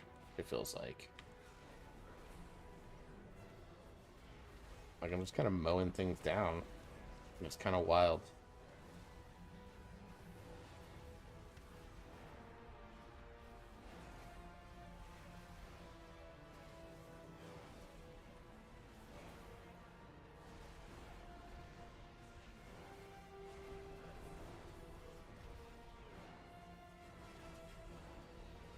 Zaranel, stand down. I have permission from Lord Valar himself. None shall lay hands on the Cynosure. this is insane damage. The Cynosure remains here. Tip it off. Restrain him. I'll take care of these shields. Your fall is written.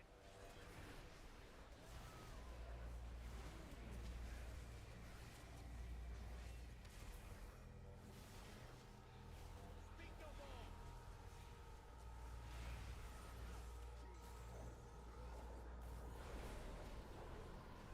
I am unyielding.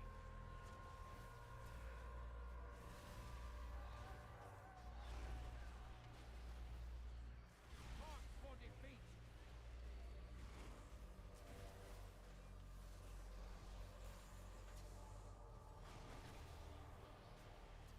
That's probably a bad use there, because I had 4 shards and I needed 6. I don't have 6, so... Yeah. Yeah, this spec is kind of stupid. 17,000 DPS at high level 133. Yeah, it's a little dumb. But, you know, it is what it is.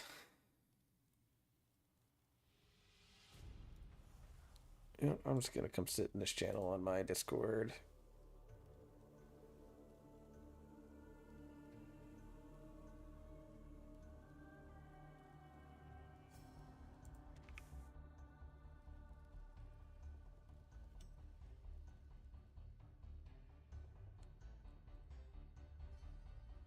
Saranel, the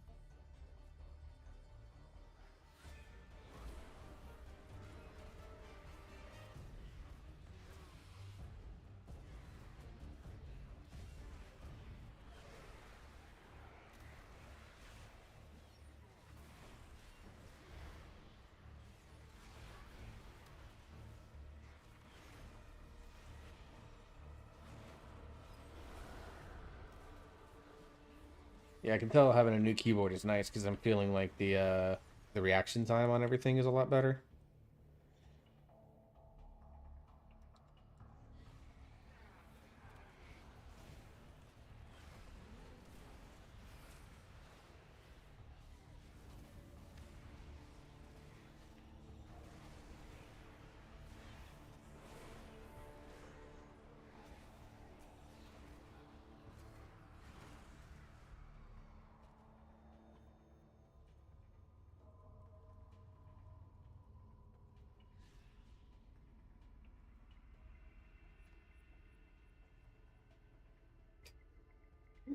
Oh man, I love when my friend just does unhinged gremlin shit. She's amazing. I adore her so much. God.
I hate this dungeon so much.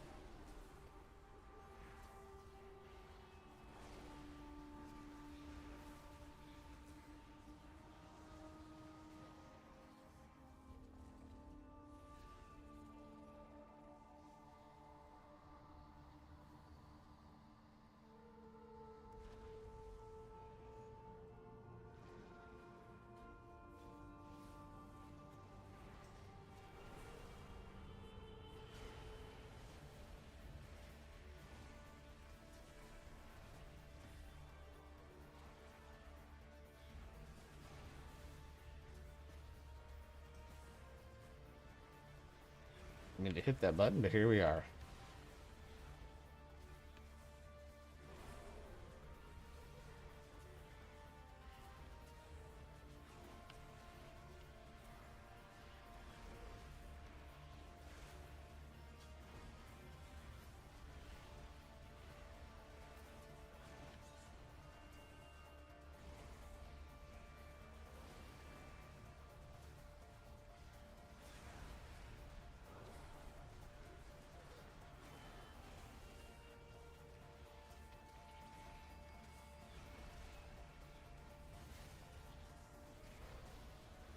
I gotta fix my keybinds on this character because they are all out of whack right now because I didn't fix them once the squitch happened. I just kind of grabbed a build for uh, mage tower purposes and walked away.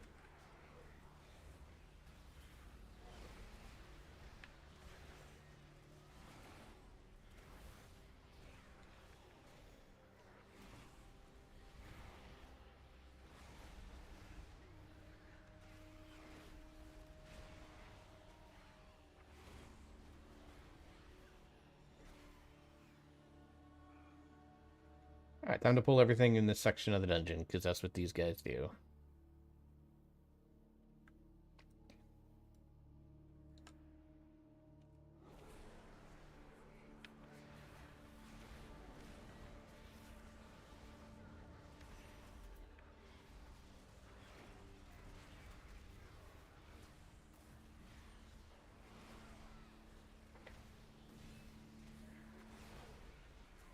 I'll have to test this mouse out in like a Marvel Rivals game and Heroes of the Storm and stuff like that. Now I can see how well it works. This new mouse and keyboard that my friend Emery got me off of my throne list, which you can go see if you... I think, do I have an exclamation point throne? I don't know if I have an exclamation point throne command for that, but you can definitely see it on my exclamation point socials, which leads you to my link tree.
And it's nice to have a range.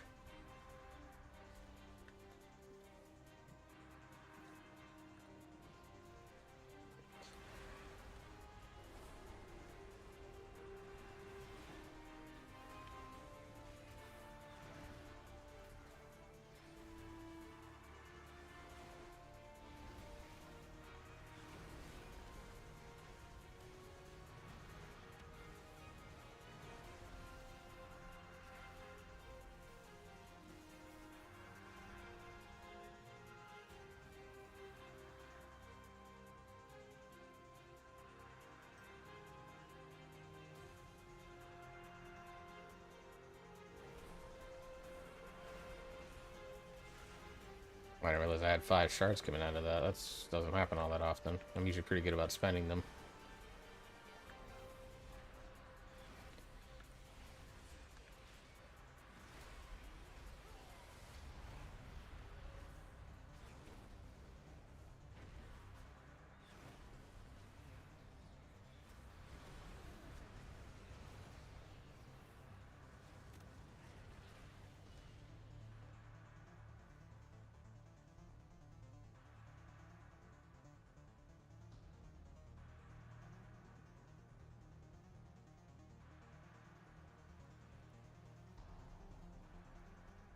Champion, I know what to do. I'll need to attune the Sinister to the Void Storm. What is that monstrosity?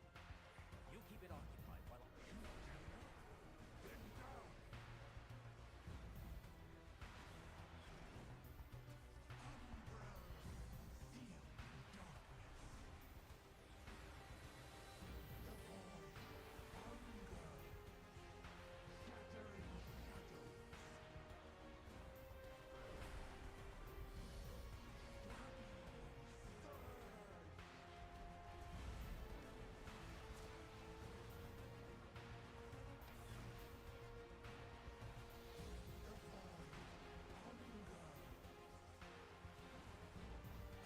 Dude, I don't even have Apex talents yet, and this spec is already like destroying.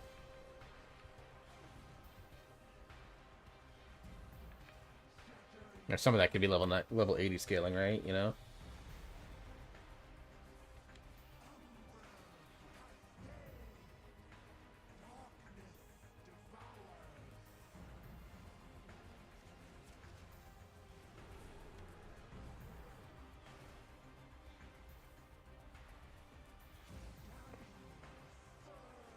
It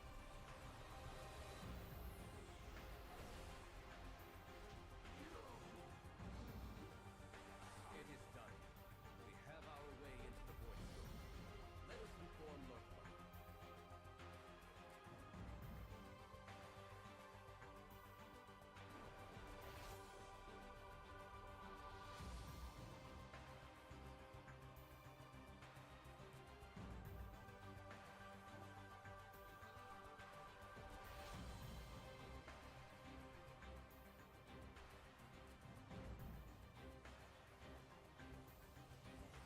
Okay, and we float on.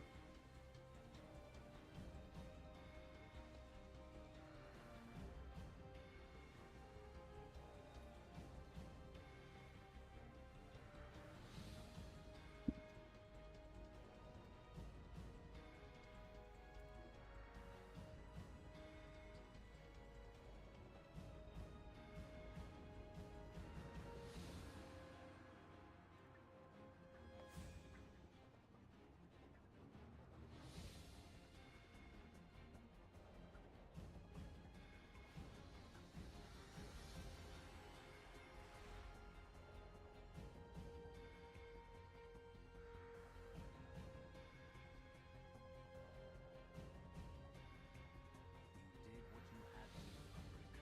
We must enter the Void Storm if we are to stop it. I have much to teach you.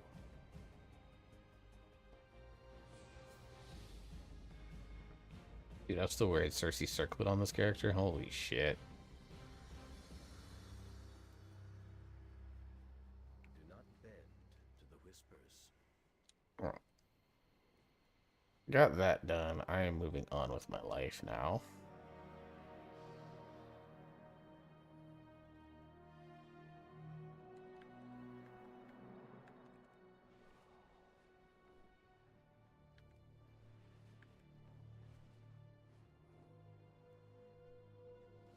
I must be in this building, and so that's why it's quote unquote up.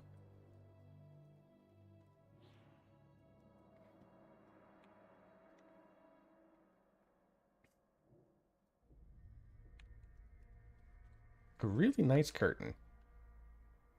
It's hilarious.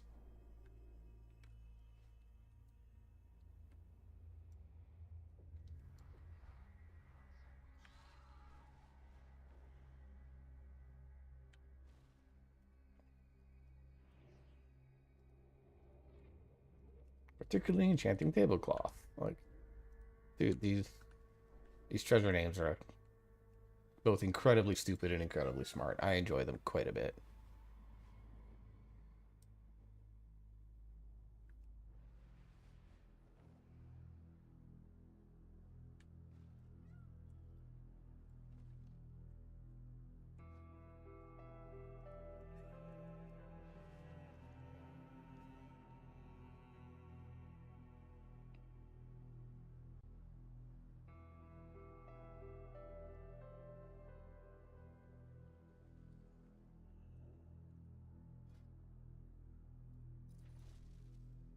The Sunwell holds for now, only through the constant effort of its defenders. Should their strength waver, Bishop Alonso's Fowl has a plan to support those at the Champion, we're going to save the Sunwell. More importantly, we're going to fix that broken young man.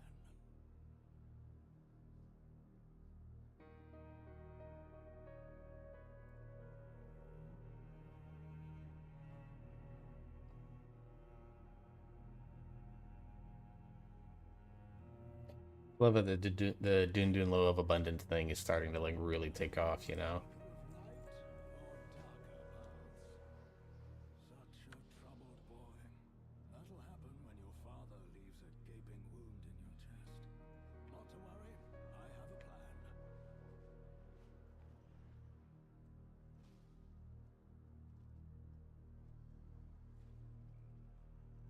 What do you want? Is there anything else? Asking for me to inspire anyone?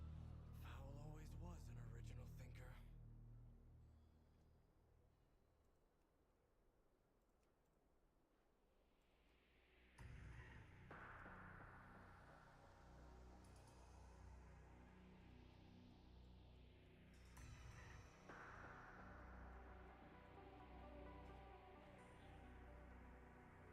It doesn't work.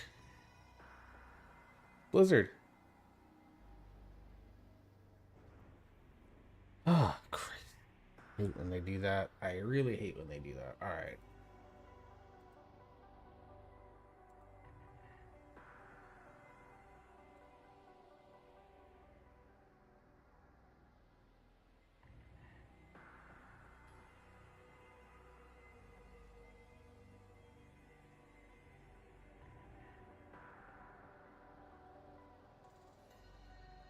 Start with some flying mounts.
Dude, that's low poly.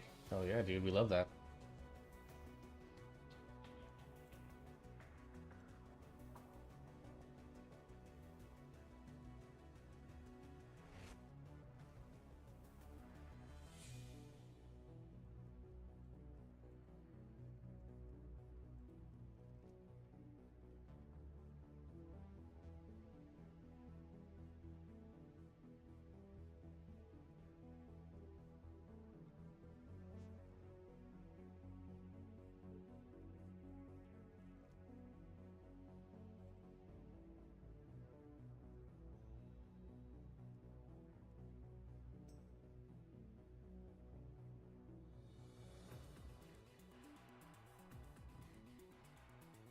Do most of the bird mounts we'll obviously do.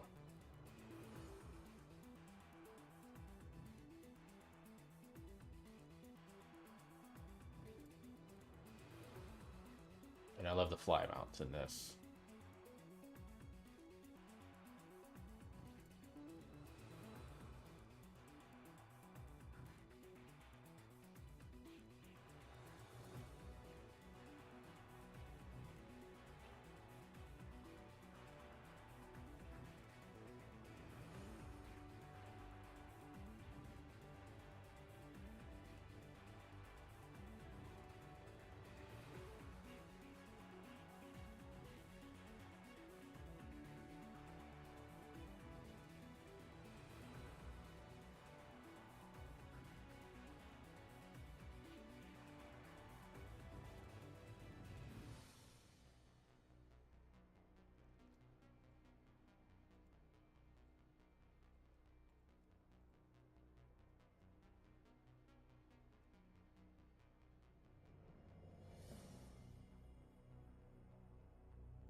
I thought I had him already.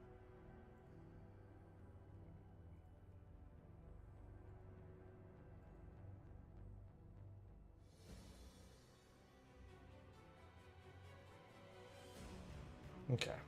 And then let's turn this into...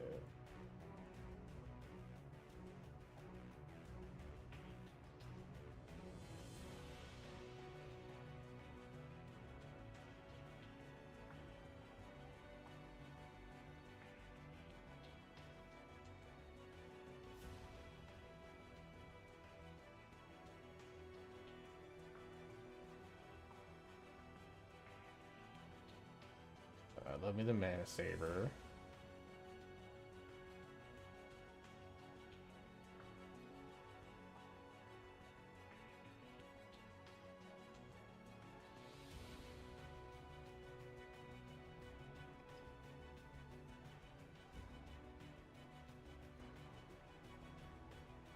Yes, this is the thrilling content we all look forward to, is me going through my mounts, adding favorites because they can't fix their fucking...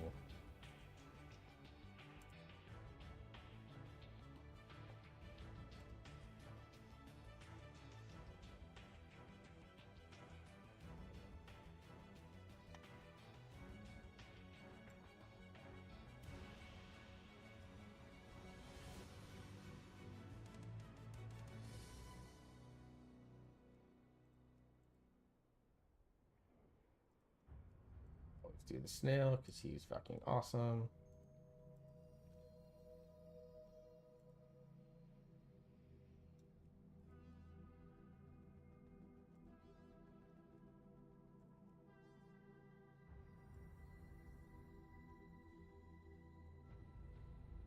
They're so low poly, it's hilarious.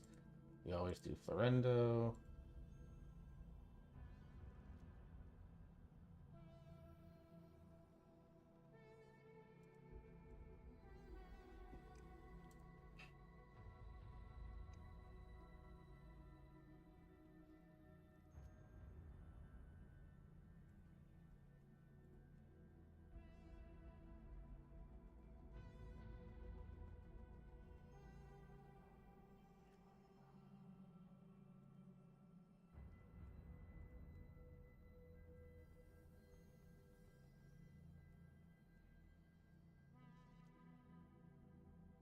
Dude, I'm only through the caves. Holy crap. I only have 420 mounts. Blaze it.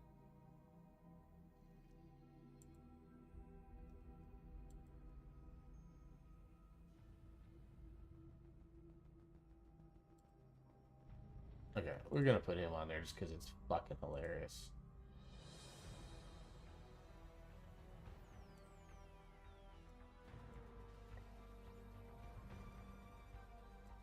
Oh yeah, gotta do the Raven Lord mount.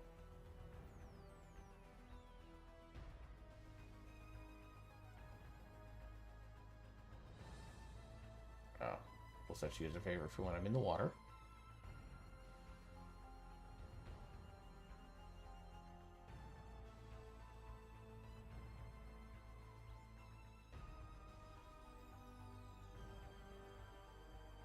Oh, I do have this one from King's Rest. I didn't think I ever got this one.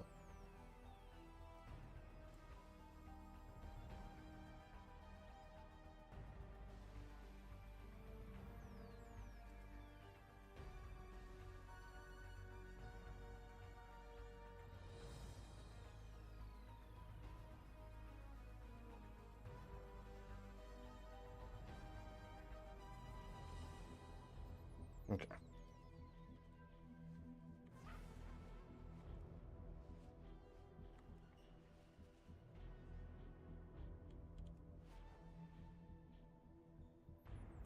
Now we get to move on with our lives, right?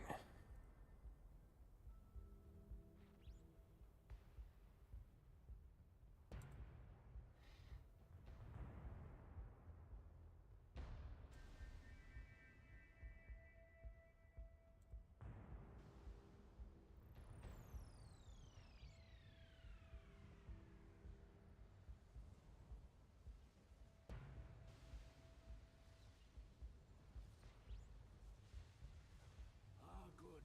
You're both here. There is a crisis of faith that we need to fix. That's your solution? To zap them with your staff? Those defenders have exhausted themselves, giving of their own faith and power. We bolster their reserves.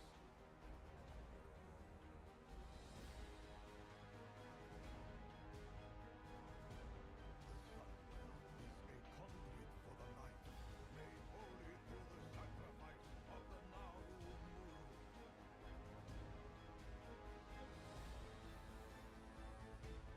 Anaria Shola. I know you are tired. It is hard to continue, but we must. We cannot harm another. I'm worried that wolves may sneak back in and disrupt our efforts at sunlight. I have not. Should have made this an extra action button. It would have made my life so much easier. It won't repel the devourer. Should the sun well fall, we have no way to stop the devouring host. It deserves compassion. Everyone. What's the situation? We have taken different paths to reach the light, but together we assemble for the same purpose, to protect Azeroth. What if I promised that my task would take you far away from here? Quite yes, dear friend. We will accomplish much together. Tonight's hope should guide our wheels and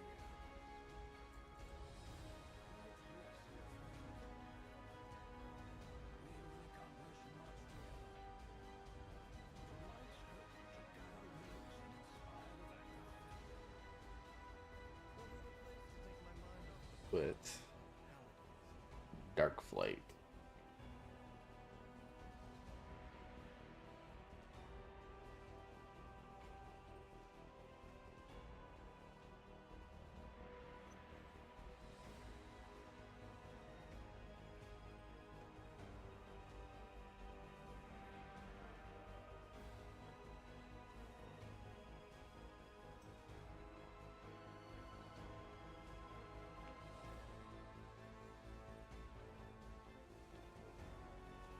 Now we make the long ass flight to Late Hope's Chapel.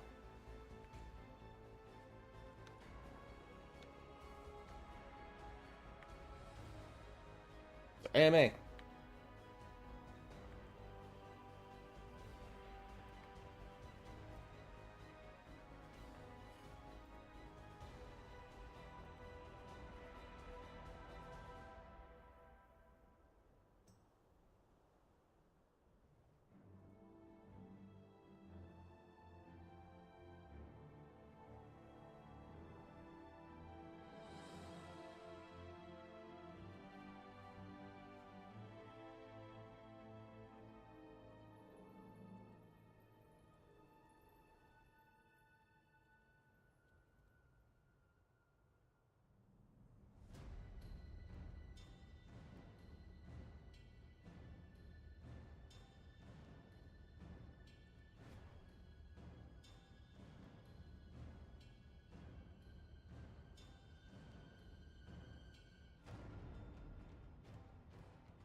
Okay.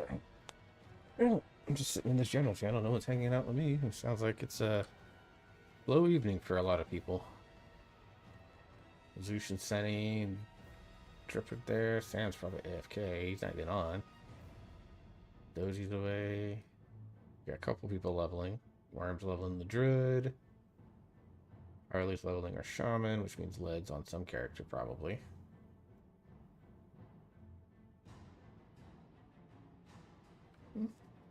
Okay. Yeah, I mean, it's kind of the calm before the storm, right? Like, we're, what, 5 days away from raid dropping and 12 days away from Mythic Plus, which is, for me, when the season really starts, when the expansion really goes.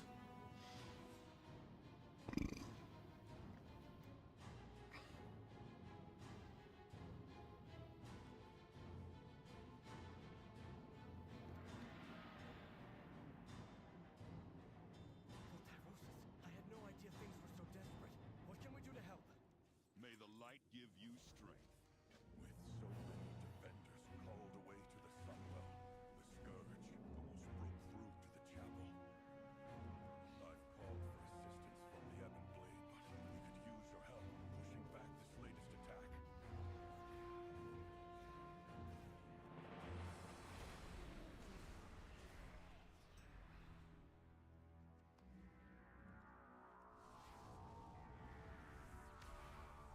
Oh, 50% on that. Holy crap. I'd become just like I'd fall into rage and wrath.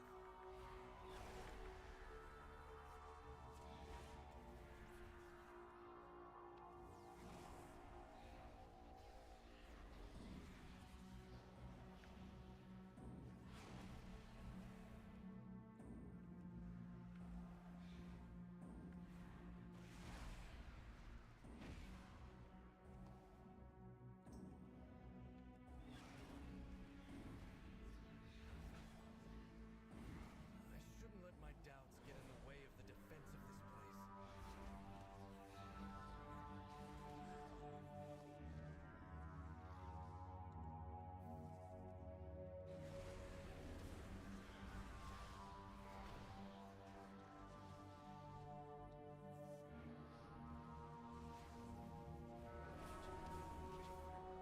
Dude, the feedback on those keys feel great, man.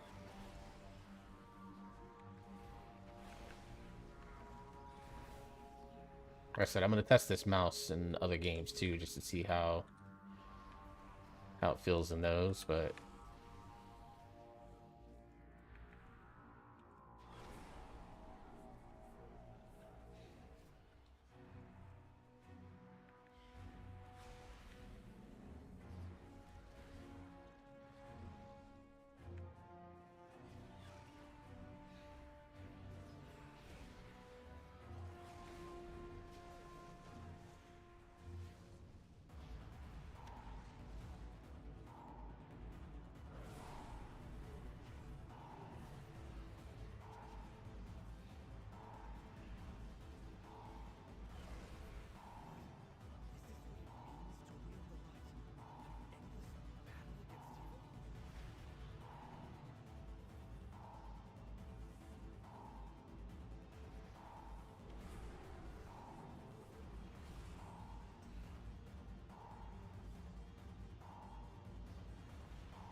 why can't the mob spawn down right here so I can just turn this in quickly? But no, we gotta be difficult about it, Blizzard.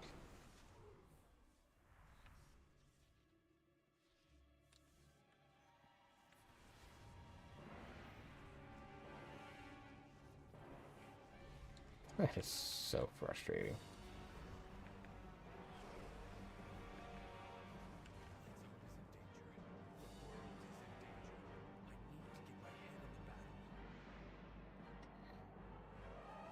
All right.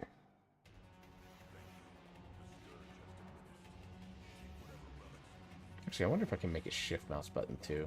Let's find out. Alright. Let's do options, key bindings, movements. There we go.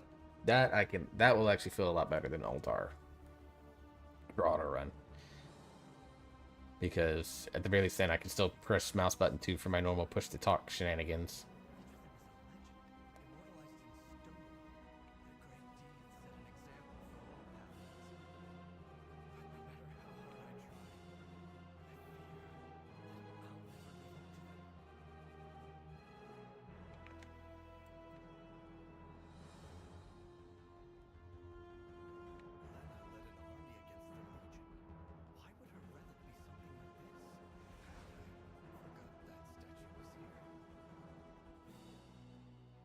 I'm being a bitch. It's fine. First and greatest of the Silver Hand Paladins. I'm surprised not to find his hammer, but a healing kit.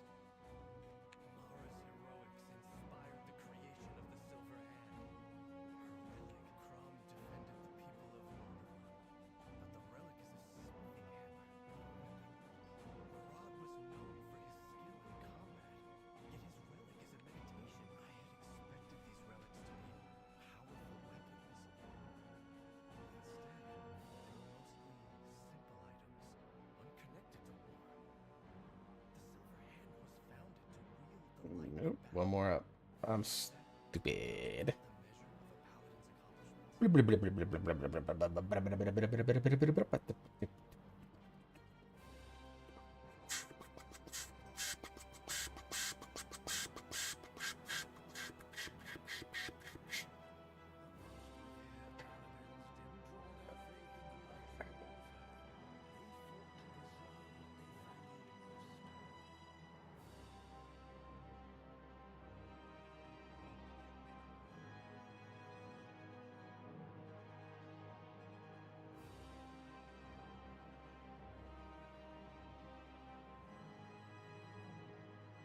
accomplishments. I probably need to go through and answer some questions on my or comments on my YouTube video. I'll do that after stream. Take care of yourself. Scarlet Crusade? You of all people? I can scarcely believe that the light answers their call. They claimed many of I was always taught that the light was good. The Crusade is unconscionable.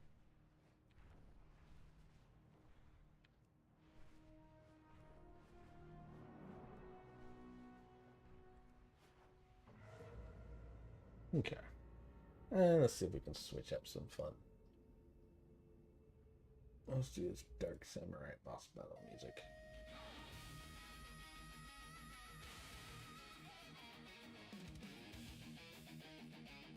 So that's some fun with some music for the last, what, hour and a half that I'll be live?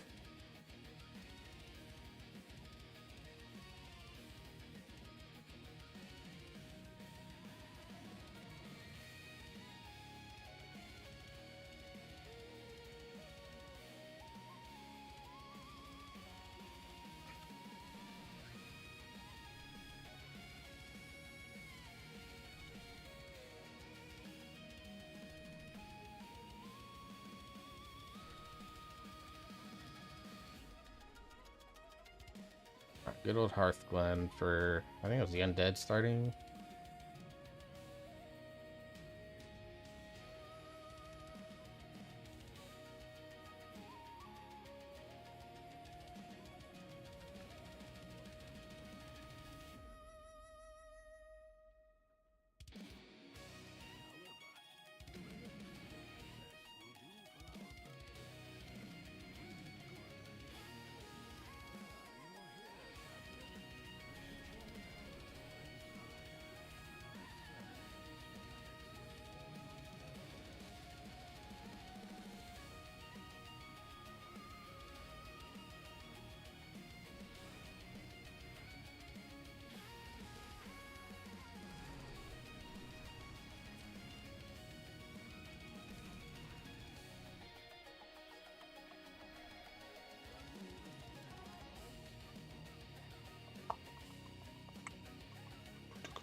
just heal up just for safety purposes.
Wait, I yield.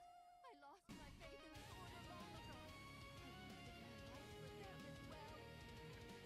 Go! If you wish to surrender, give us your weapon. Leave this accursed place and never return.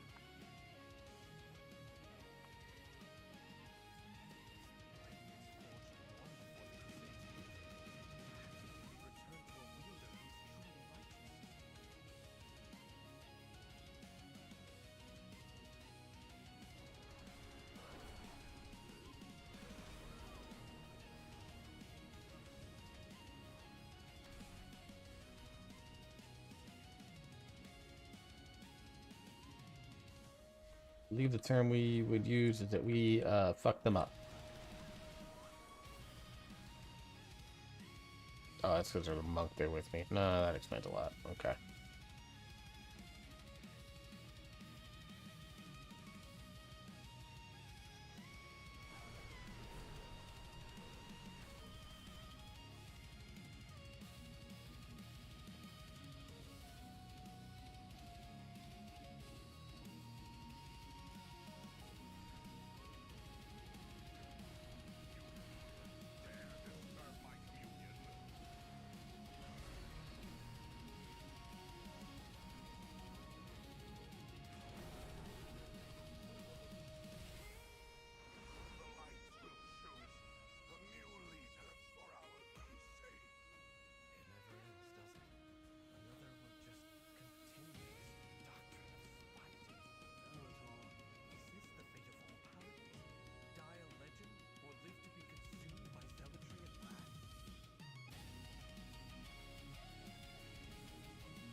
That's hilarious. Oh my god. I love my friends.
Ooh, that drop.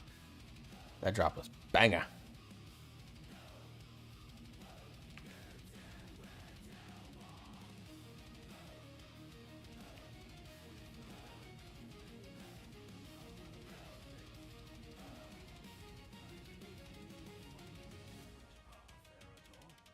I think it's time we started on it. Alright, but if this lesson is anything like the others, Oh, don't worry. This one won't be imparted by me.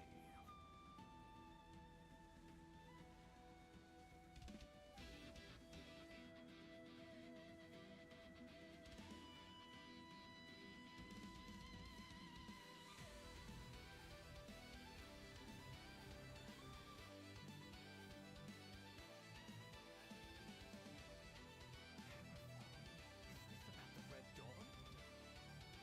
Quite the opposite. We're going to see someone who's doing something wonderful. Something always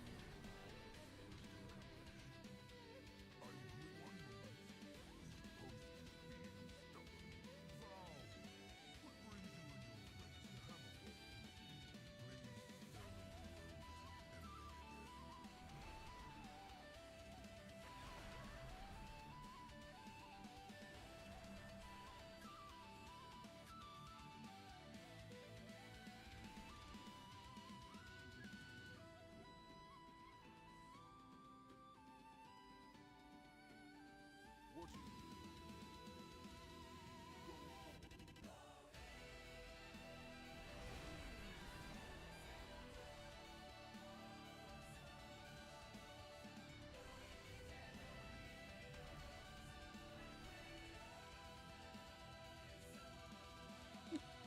I have a list.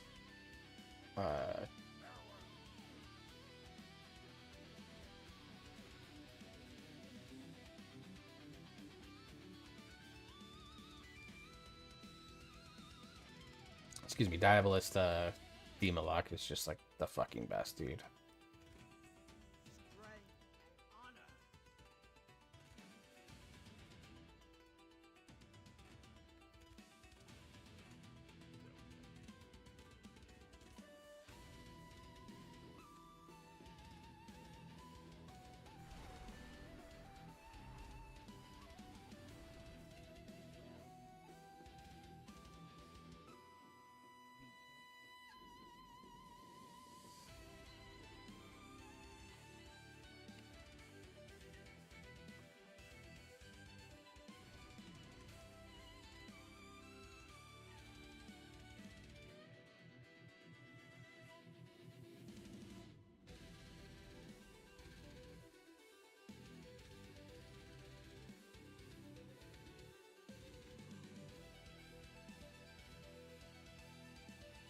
Oh no, you're the first one.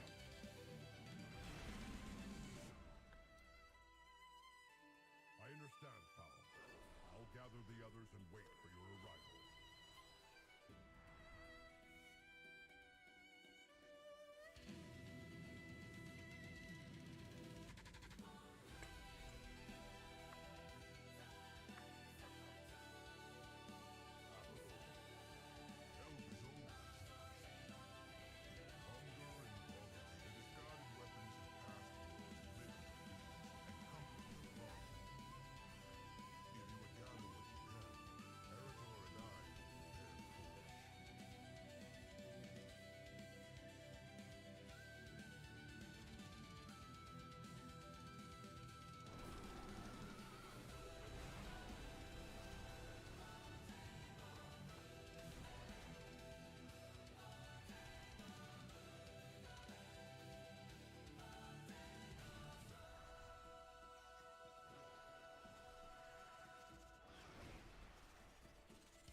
The string of bodies.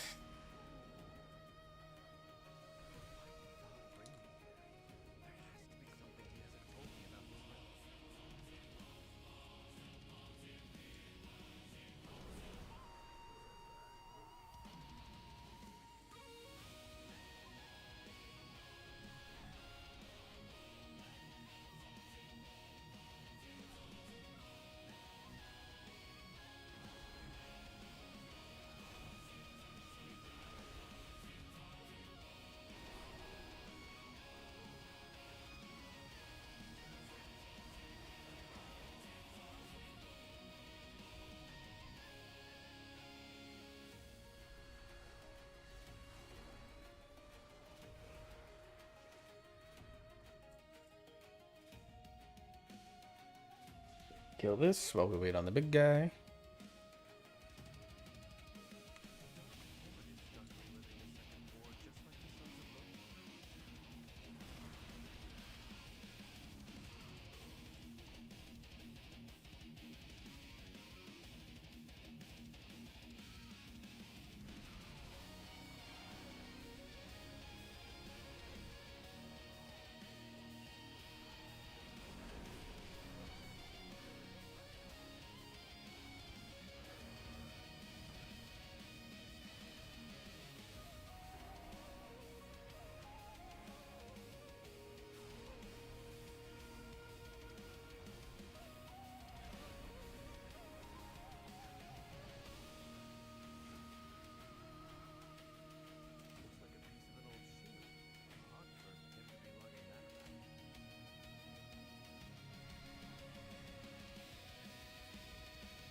Now we just destroy some stuff on the ground.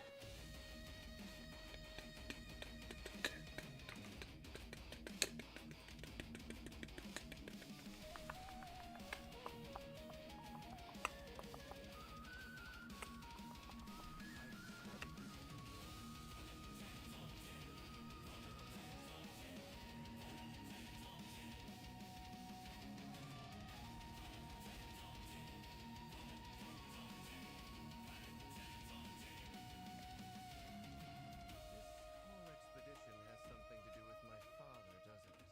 The Council of Three Hammers requires me present, but I'd rather be right be driven. Leave it stumped, isn't it? How I miss the open This is our third lesson. What have the old meddlers got planned for me? Lad, you don't really expect me to spoil your mind. I've never been a fan of it.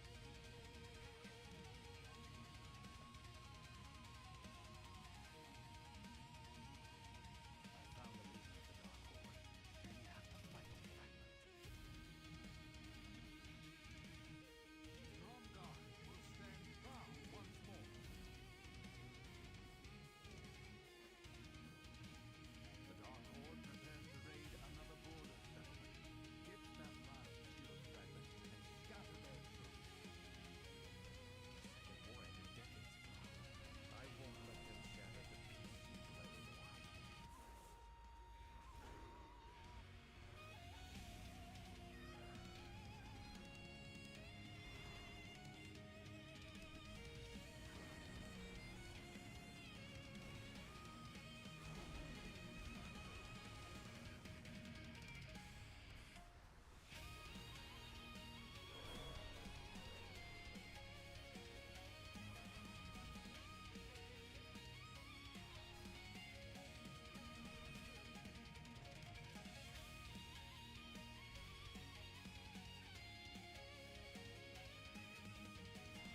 Okay.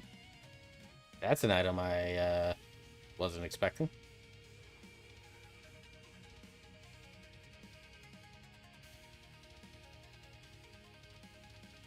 Now we wait.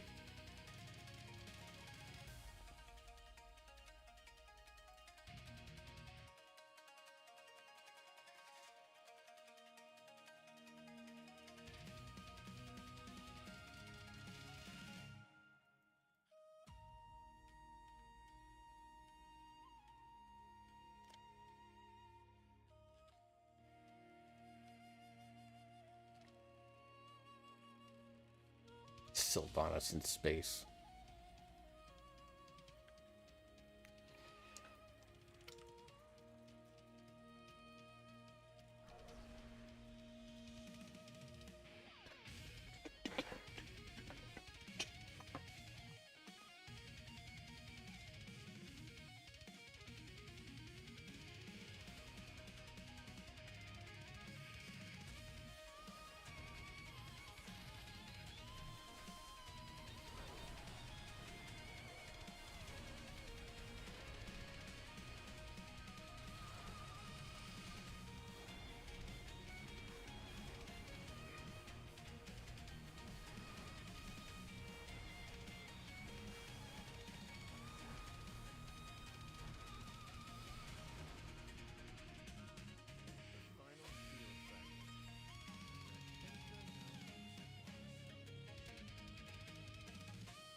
Final shield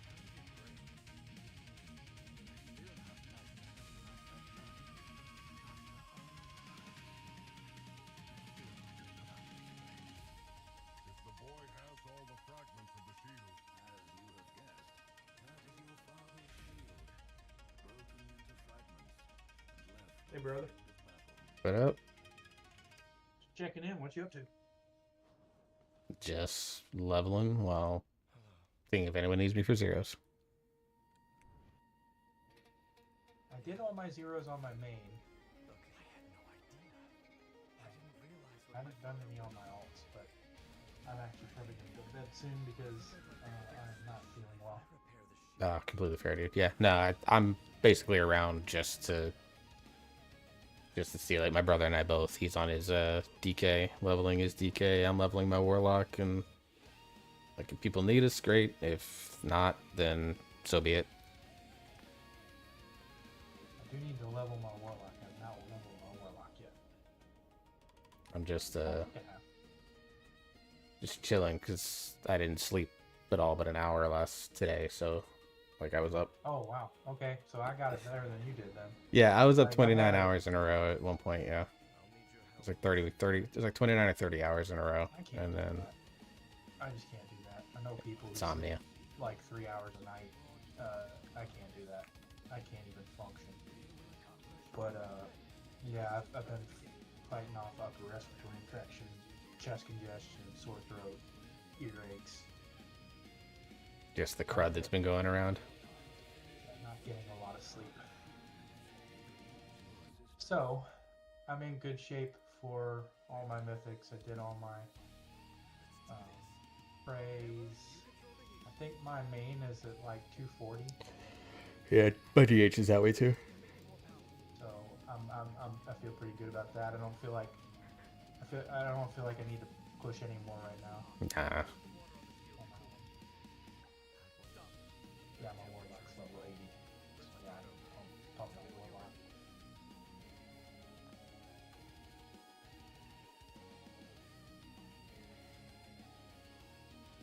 I've been doing a little bit on my DK, trying to level up inscription and jewel crafting. It's too hot. Pour some water on the shield to cool it. I've never done those two professions, and I just kind of want to see.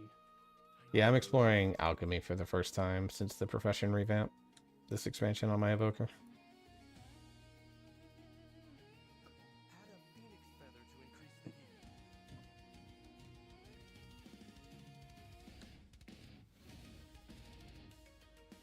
Why do you still have the shield? Didn't you give it to your father? Right now, I'm just what do you call it? Burning time while I drink my Therafluid. Then I'm going to bed. Completely fair. Honestly, I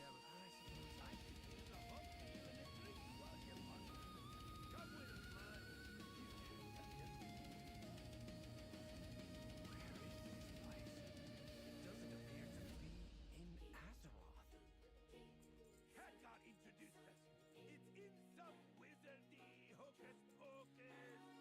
released your Mythic Plus guides yet? Dungeon guides are out. Yeah, they're on the YouTube channel.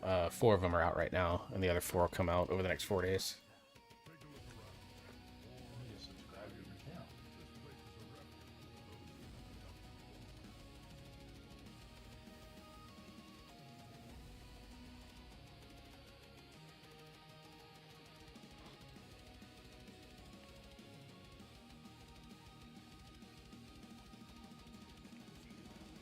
Looking for something specific?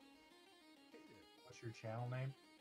It's just Works DTV, same as my Twitch channel.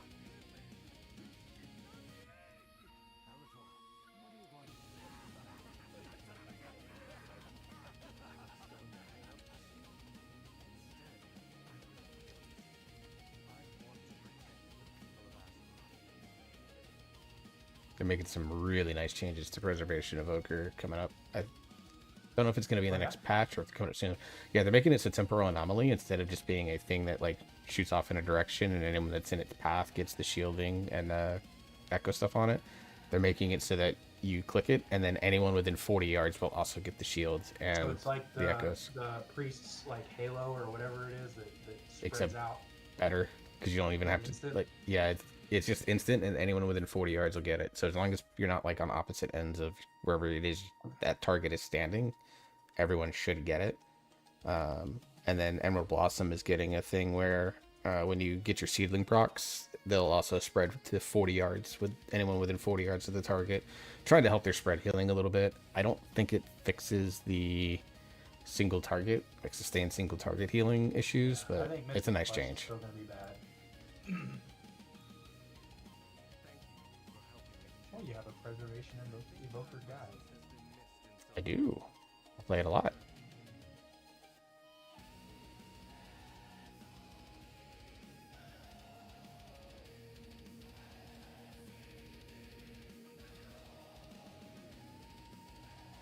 I mean, my goal is to get to 2K on all 6 of the specs, so of DH and Evoker, so or 3K on all 6 of the things. So I put some time in to learn Prez and Og.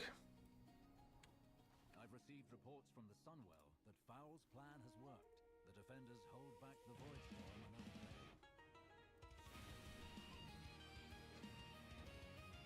This young lady that does the Preservation Evoker guides is kind of good looking. Oh, Corme? Yeah, you got Yeah. that to compete with. It's fine.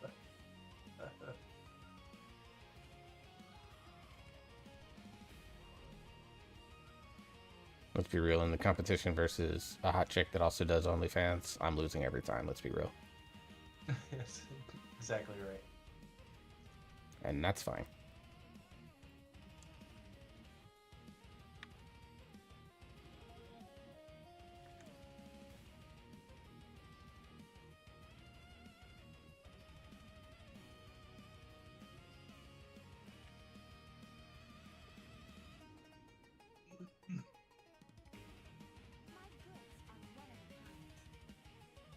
Yeah, the fight, the last fight in Magister's Terrace is particularly difficult for Evoker the way that Temporal Anomaly was currently working.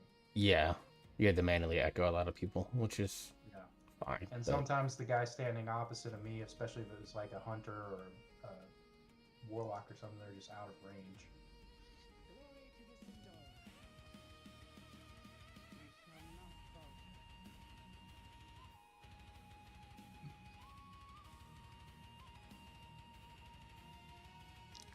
Yeah, you'll find that you'll have to remind your Mythic Plus groups a lot. Hey, Yeah. watch your I even range. had an evoker, a devastation evoker last night who was for whatever reason he kept going on the opposite side of the boss from me and out of range. I'm like, how can you get out of range? You know? I was like having to run across the arena to try and throw out heals, and then he dies, and then I'm just like, okay, well that's just your fault.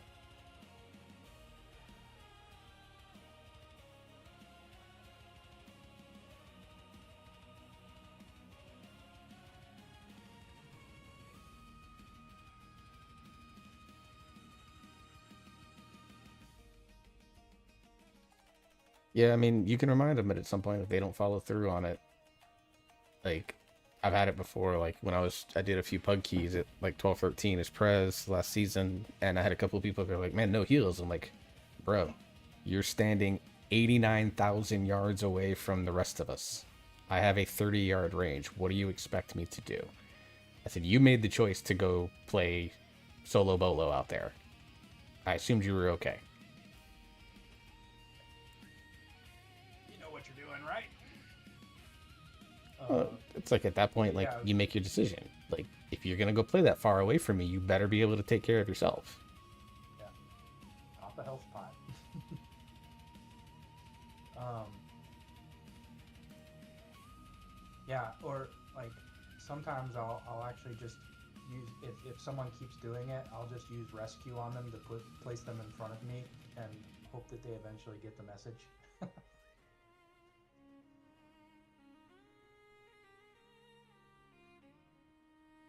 Because honestly, I hardly ever use rescue for anything else.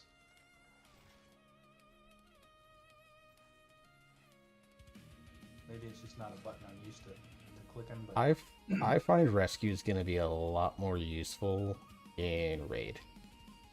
yeah.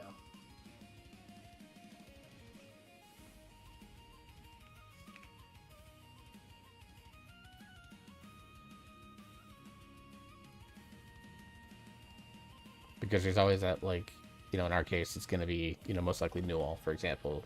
You know, he's got some burst movement between his feathers and his body and power, Yeah, or body and priest. I soul was thinking shield. priest, yeah. And then we have 3 warlocks, who, unless they have portal or a gateway, they're not moving fast either. They've got burning rush or whatever it is, But even that's not, like, great snap movement, you know?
But kind of thinking about rescue, like, more than knowing what our comp is going to be.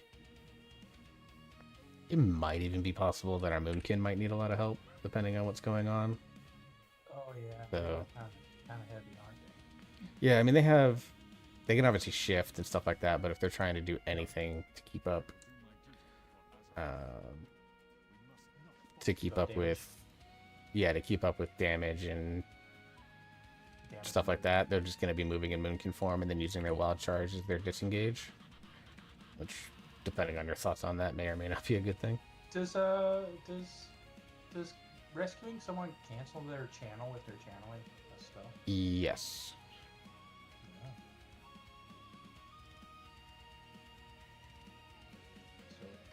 So it can grief someone. Yes, it can.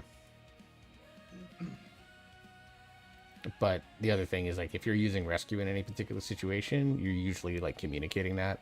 Like for example, if we got to get Newall moved quickly because of the way the mechanics work out, the answer is usually going to be, okay, we're going to rescue you when he channels this, and he will like build his rotation around, okay, I'm not channeling Mind Flay when this goes off because I'm not losing the damage from it, and he'll prep something else.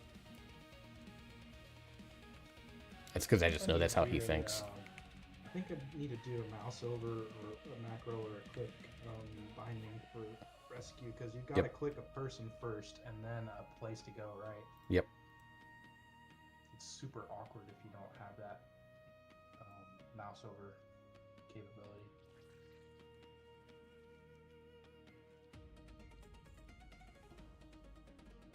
So, your path leads you here, Magistrix.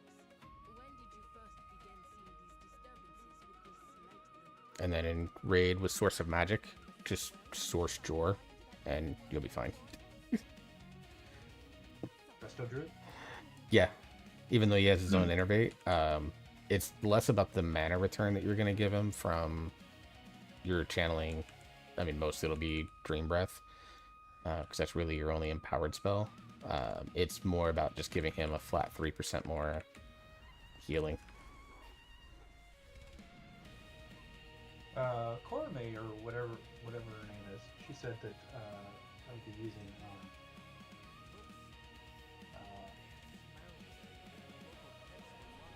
what's the cooldown? Something scales. Obsidian scales? Nope. Tip the scales. Tip the scales, yeah. Tip the scales with fire breath, Correct. which is empowered, right? Or does that Yes. not count? For Yeah, that also will count. Yeah, and the Tip the Scales Fire Breath is mostly because of a talent where when you Fire Breath, the higher the Empower level, the more like extra living flames will shoot out when you cast your next living flame. So there's just a lot of synergy there to like max And then rank there's also Fire a lot Breath. of benefit in just casting Tip the Scales with the talent that gives you like haste and other things. Yeah, you'll Reduce kind of cooldowns. Yeah, you'll kind of just cast it on cooldown on Fire Breath. Like, there'll be some situations where you might find that that using it on Dream Breath will be good.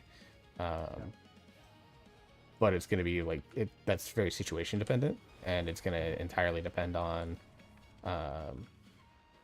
what the damage patterns look like, because if you need, like, a big burst heal, and you don't have, or we're not using, like, a rewind, then at that point, max ranking your Dream Breath might work out, but generally speaking, with in raid, most cases, Dream Flight's going to be better between that, rewind, and setting up a good, like, Echo Reversion into, or an Echo Verdant Embraced with Lifebind, Dream Breath, like, you're going to be just fine most of the time to handle without having to max rank a Dream Breath for the bigger upfront burst healing that comes with that.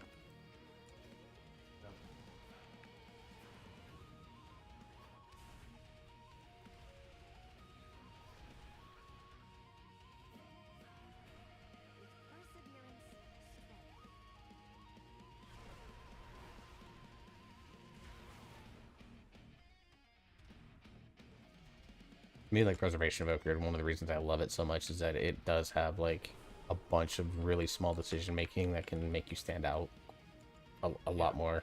Because and I'm not saying that like there's healing priorities, there always are, but like for example, Resto Druid, you know, their ramp is basically get their rejuves out so they can have the cheapest regrowths possible, and then set up a like good flourish or convoke window or whatever, which doesn't take a lot of effort. I mean, convoke, you just pop it whenever the heck you feel like it, and it's going to be successful. You know, the only healer that kind of comes close to like how to set up the ramps is Disc Priest, and even then, that's been reduced quite a bit over the years. Yeah, as I was learning in Evoker, I'm like, wow, this is a bit like Disc Priest in that you just have to think a bit differently about your healing. Yeah, and as long as you set up, like, the big thing is Preemptive.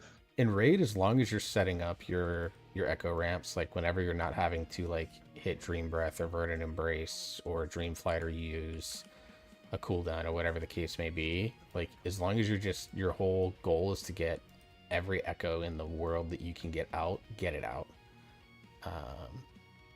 And then from there you'll be fine.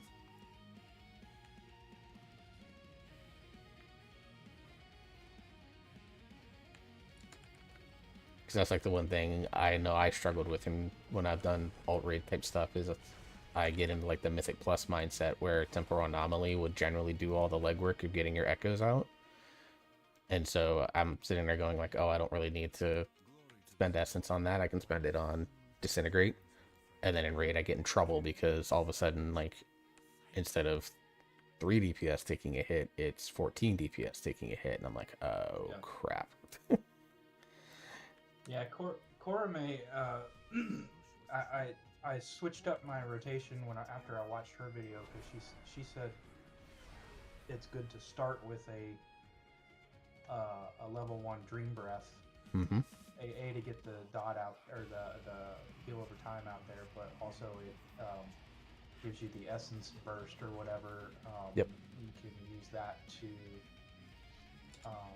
throw down what was it, essence bloom? Emerald Blossom, yeah. Emerald Blossom.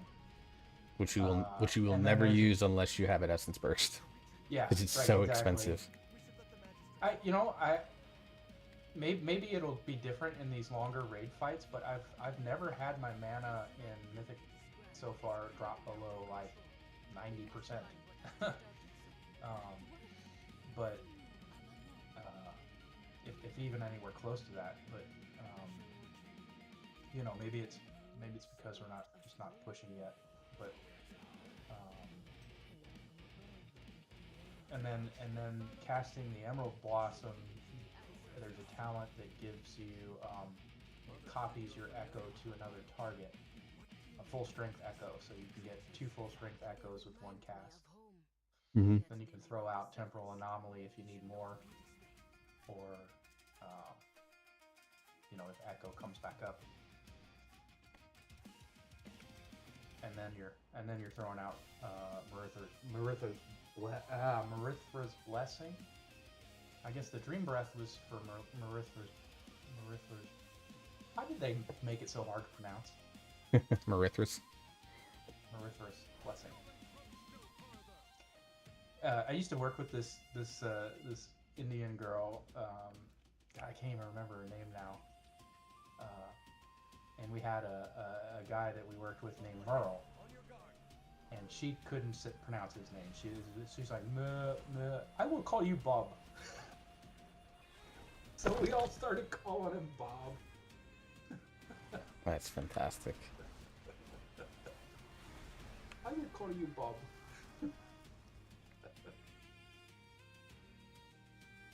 Yeah, I'm a history degree, so I spent a long time studying, like, particularly Norse history. So, like, there's a lot of weird names that you have to figure out how to pronounce, and so I've learned how to do that over time.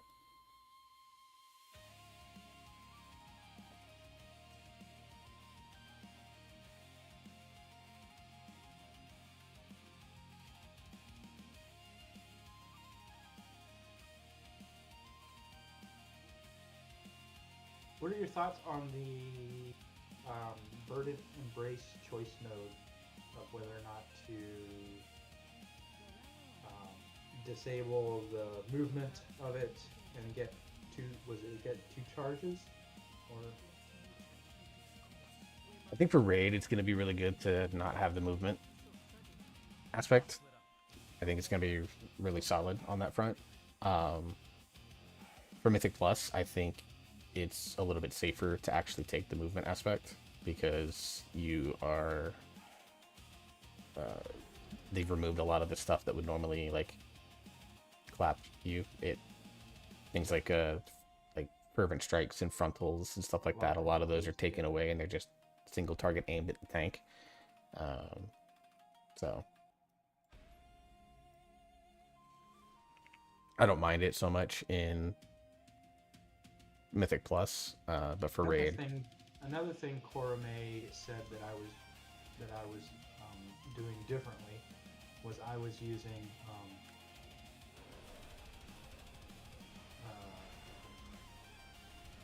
Living Flame to heal. And she was like, no, you want to mostly use that for damage and to proc essence first. Yeah, I don't disagree with that. I think Living Flame is good as like in like a pinch, where it's like, oh crap, this tank didn't have their mitigation She may up have and they meant took a if lot you're more gonna hard damage. cast it. Yeah, Rather than off a proc, might have been what she meant. yeah. I mean, I think Living Flame is really flexible, and like I don't think it's hard to use it wrong just because of the way that it's designed. Other than that, the only really significant single target heal is Verdant Embrace. Yeah. You know. So Yeah, and you're starting to see the concerns that I have with it at Mythic Plus. I'm still gonna push Yeah. it. I think it'll still be that's fine, why. but like, it's like the most obvious weakness of any healer in keys. It's like, if somebody screws up, they're gonna die. yeah, or if someone gets targeted multiple times with something, they better defensive and health pot. Otherwise, you're not gonna really be able to help them. Yeah. Help me, help you.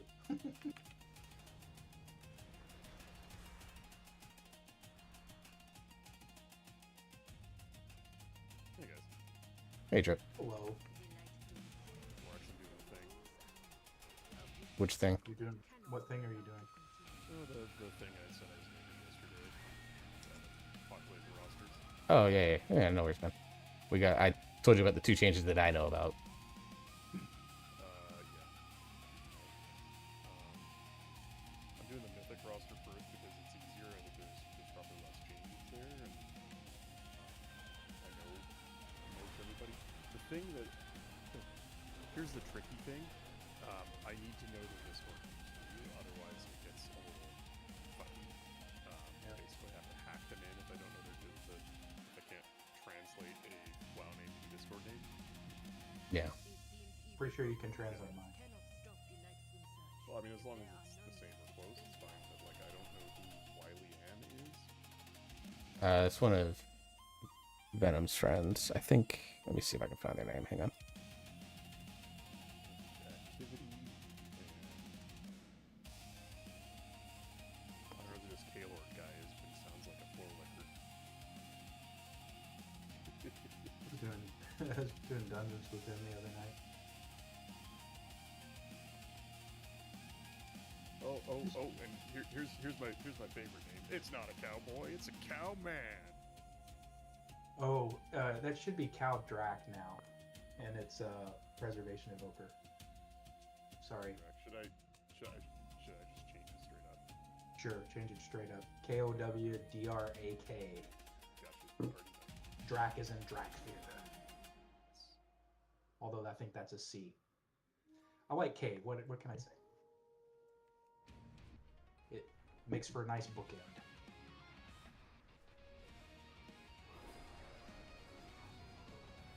Yeah, I saw 2 Resto Druids and 2 Resto Shamans, and I'm like, that's a lot of Resto.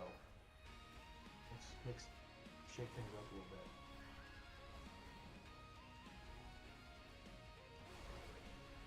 Appreciate that you're stepping up to do it. Again, it's never required. I was close to maining Evoker in War Within, but settled on the Warlock. I've really grown to like Evoker. I wasn't the biggest fan of Dragonflight, but throughout the War Within, I really grew to like it.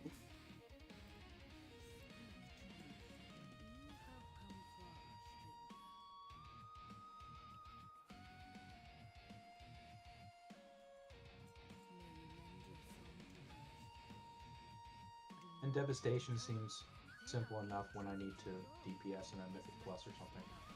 Like if I want to push, it's probably to higher keys. I'll probably switch over to Devastation for that.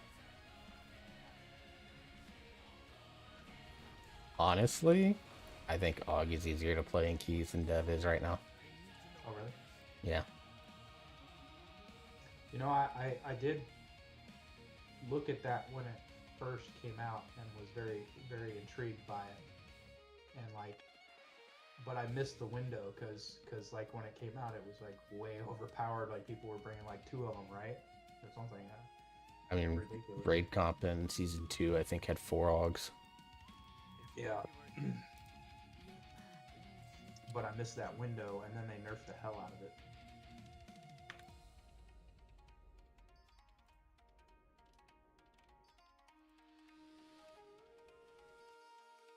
How does Og play in like just out in open world? Oh, like shit. Do not play it in open world. Yeah, no, it doesn't do enough damage on its own.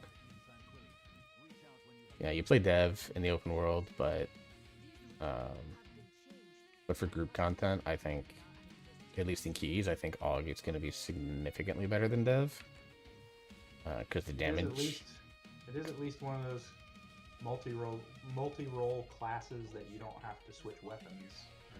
Right? Well, dev and Og have the exact same stat prio. They both want haste crit. Prez wants haste mastery, but mastery isn't terrible for the other 2 specs, so it's like it kind of washes out. Like if you're a heavy haste mastery setup for like Prez, and then you play Og for like a key because someone else wants to heal or something, you're still gonna be just fine. Because like Og does not scale with stats very well. That's the big thing. I was watching another presentation Evoker guy by, I don't know who it was, but he made an interesting observation about versatility, because if your health is low, then you get 0 benefit from your mastery. Mm-hmm. And versatility not only buffs your damage and healing and reduces damage taken, so that you're more likely to be high health and be able to use. So his point was, don't ignore versatility. You can pick up as much as you can. I'm going to disagree with that. Yeah, I'm going to disagree with that because I do think that early on, when you're trying to min-max performance, especially in a setting where, like in Mythic Plus, there's some value to potentially getting some versatility later on, but like the goal with healers, and Drip will attest to this, the number one thing you always do as a healer is you take care of yourself first. Yeah.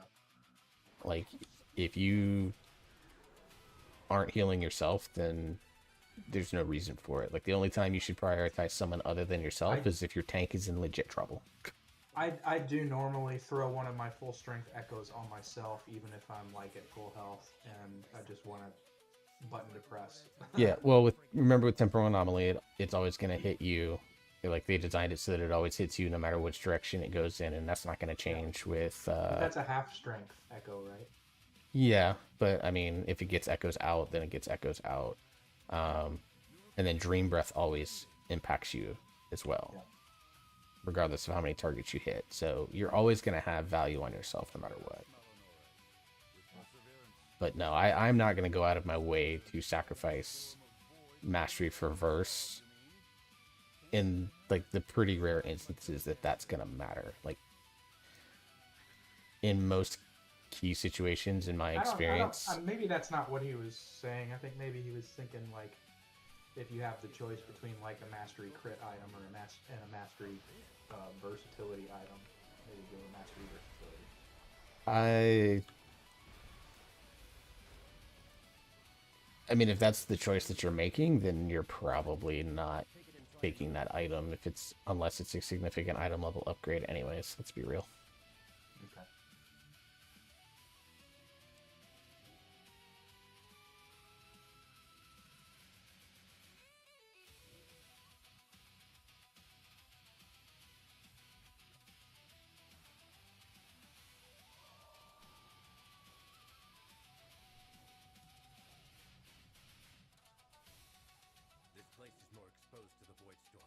Because the thing is, I mean, there is eventually like DR on things like your haste. We never are going to get close to what those numbers apparently are. So, like, I just don't see a reason where, unless it's like on your tier sets or like you're running like a QE sim and it tells you otherwise, which even that I don't always trust the QE sims, even though the guys that make it are incredibly smart about how healing in this game works. I just,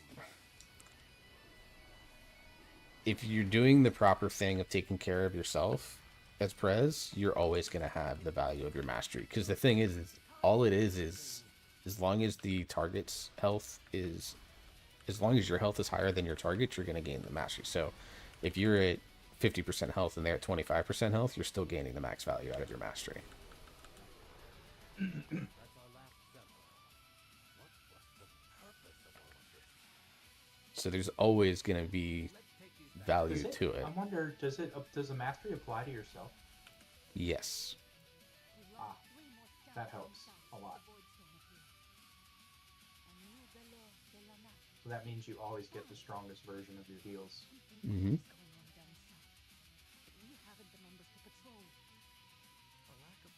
I don't know what's going on with the background music, but here we are. The shadows serve us.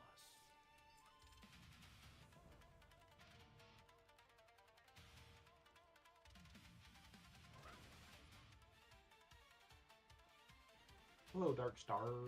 Hello. I hope you're in better spirits than my last guest. Hey, I know you. What mage bring you here? Really? A voida forming rushed out of here last night as it chose trying to maybe. flee. That sounds like Cassia. Never I seen wonder him if she before. left anything behind. Let's go see. You're that nice lady that told me there's dinner in the kitchen. Yep. Speaking of which, I'll be back.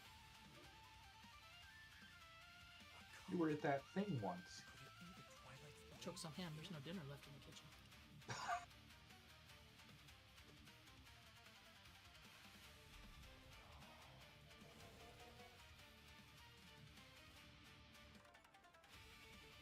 many people are dodging questions. There may be something darker going on here. All paths are possible. Lord Antonorian values nothing more than the safety of his people. He'll want to know about this.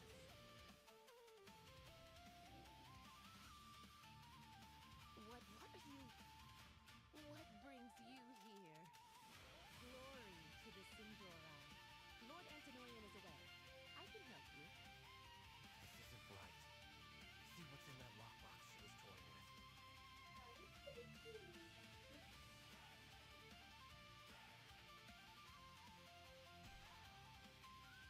Magister Umbric, how goes the research?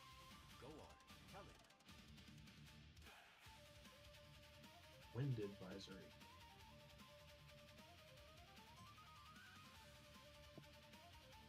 Sinu Amanore. Really? How very odd it is. I shall have it looked into, but I'm glad. Yeah, we had tornado warnings in my area last night. Where you at? Oh, that's not good. Northwest Florida. We'll compare notes later. Or 2 or 3 days ago, my son's That's ex pretty was cool. getting horrible tornado warnings just outside Chicago. Yeah, that system basically went from about Green Bay, Milwaukee area, and it stretched all the way into the Gulf of Mexico. It was a very long system. Oh wow. I live in Louisville, Kentucky, right on the Ohio River. So you get some interesting weather. Take them out. And find a better place for the bodies this time. Hey, Bella. A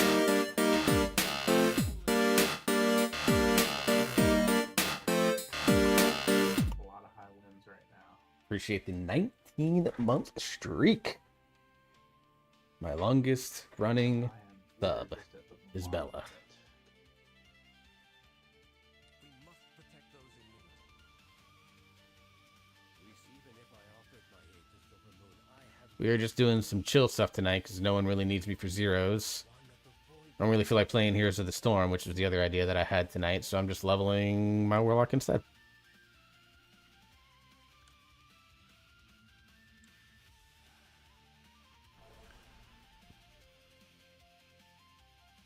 Because the Demon Hunter is basically all prep for raid.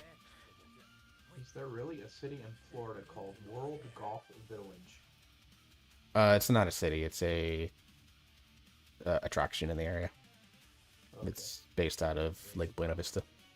Showing up at a reasonably high zoom level from on this map. Yeah, my DH is like 240 item level. First raid drops or first boss drops are 246. So like, yeah, I'm perfectly content with where I'm at with that character now. So next week I'm probably only gonna do raid on it and any sort of like story quests that there are. Nope, I have to zoom in more.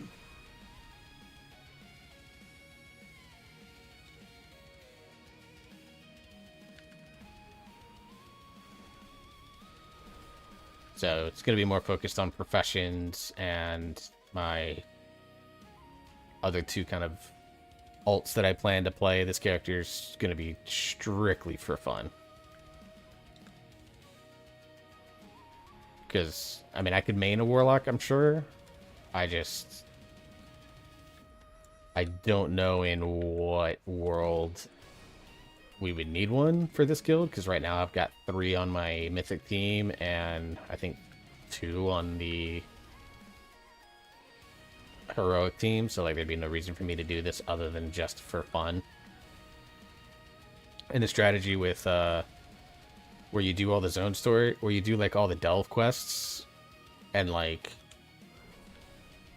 you get the quest inside the delve to actually complete them, and then you don't turn in the quest until like you've finished all five stories. That really does make the leveling process faster. Plus, I'm now sitting at 15%. Yeah, 15%. So between those two methods, it makes that 85 to 90 grind a lot easier.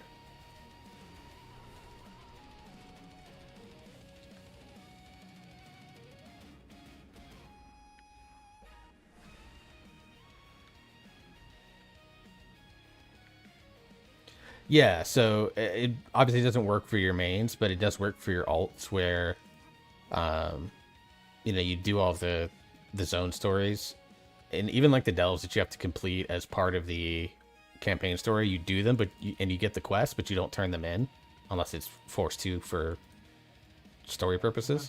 I'm gonna go to bed and try to feel better. Yep, get some rest, cowboy. Have a good one. Have a good night. And what you do basically is because every time you level up, those quests become worth more experience. And so if you turn them in, like when you do them, like for example, the one in Qualdanas here that I'm going to be doing here shortly, I'm sure. That one is only going to, when I do it, it's only going to be worth like 8,000 XP or something like that. But then by the time I hit, 87 or whatever it is, and I finish the story, it'll be worth like 87,000 experience. So it pays itself like very quickly.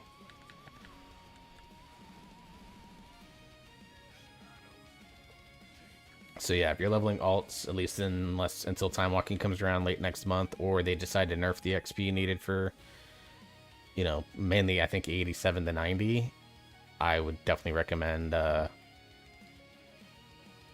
method for leveling. Because it is quick.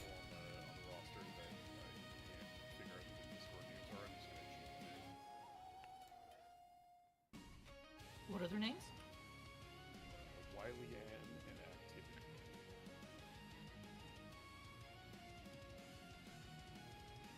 For activities. I don't think I've seen anyone related to those names in Discord before. Yeah, I don't think I've seen Wiley Ann. Ping Venom for Wiley Ann. Their name in Discord might be different. It's also not a huge deal. I can just pencil them in. The only time it really ever matters is if we ever do anything with an event where we wanted to like DM reminders to people. Yeah. Otherwise, it's fine. There's a way you basically just put squiggly brackets around their name, and it will allow you to skip the Discord chat. What can I do? Life preserve. It's good you are here. And more if you ever like want to fiddle with this or try to know how it works, let me know. Sam doesn't, and I'm fine to keep doing it. So up to you. Okay. Yeah, I mean, my intention is probably gonna be, unless like I see a few extra things, but it's not gonna fundamentally change how I use the Discord. Yeah. The events are like it's not rocket science. It's just a Discord bot. It's more like how I've set it up. So the events Yeah. auto-generate off the roster and stuff. But honestly, I don't even know how many people use these things. Do you? I think I've got it set up so if somebody benches themselves or marks themselves absent, Sam gets a message. Do you want that? Nope. Let me see if I can. Okay. Nope. I get too many pings in the day as it is already.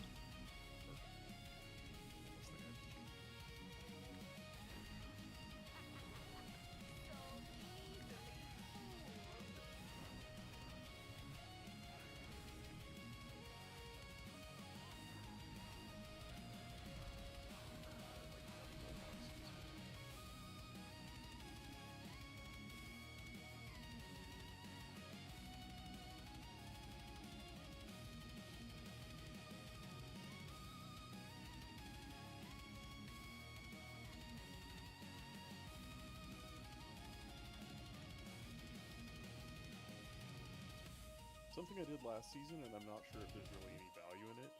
I added anybody who had indicated they could flex a second time as a second tune in the bench part of the roster. Is that worth doing, or should I just skip it? No, I don't think it is. The only thing it does is it tells you guys in the moment, like you can have a glance at that and go, oh, these people said at the beginning of the season they were willing to flex, right? Like it's just, you don't have to go back and look at the names. But if you don't think there's value, I'm gonna skip it. Nobody seemed to care, and it's like 15 minutes of extra work for me. So Yeah, I don't think it's worth. I mean, I know on our roster who can flex to what roles, so okay. I mean, you can also always just ask in the moment too, right? Because people's ability to flex and will to flex changes throughout the season based on how they feel and what gear they have access to. Okay, your team's roster is cool.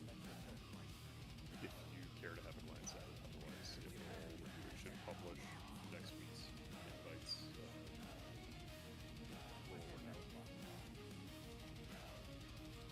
I'll check it later.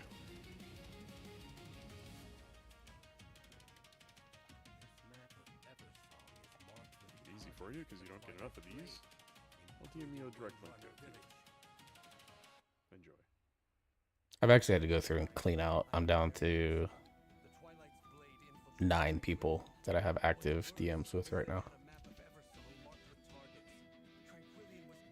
Just hit reply all. Just send everybody the same messages. I'm sure that will cause an issue. No, let's see. There's actually only 2 inside the guild. That's Drip and Sam. The rest are like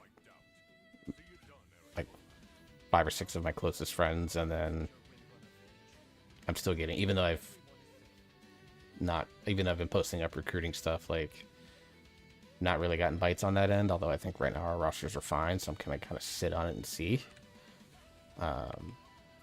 But because of my content creation and stuff like that, and my Discord name does float up on my stream and stuff like that, I get people DMing me, and most of the time it's bots, so I have to like ignore them, clean them out, report them, and get them out of my list.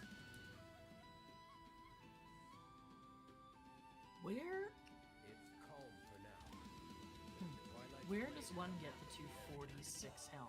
But it's at Farstrider Village, right? Yeah, you have to do the full soiree event. Ugh. Thought because I've done it on Darkstar, I wouldn't have to do it on him. Yeah, I think you have to do the full soiree event and then finish that. I saw you were playing Destro. Do you try any other specs on top of that? I'm just curious. No. Okay. I like Destruction. Fair enough. Destruction has never interested me. Demo's okay, but I prefer Destruction. Dude, demo's like way easier now. The conditions to summon your tyrant are basically just, is your I'm Dreadstalkers on cooldown? Do you have any imps out? The answer's yes, then fire the, the tyrant. Yeah, I feel like it's due to get a nerf. It probably will get a damage nerf, and that's fine. I think its Apex talent's probably a little too strong right now, but having played all 3 specs before, right now I think that Demonology is the easiest one to learn, because like Destruction's gotten things like Channel Demon Fire and all that other shit added into it over time. And I'm just blah, like, blah, blah, spam judgment. Uh-huh. Sorry, there's a rep paladin in the channel, sorry. yeah. Whereas like Demo now, it's like you only spend your soul shards on one thing. So it's much more binary in that regard, but it's also like allows for the gameplay to flow a lot better.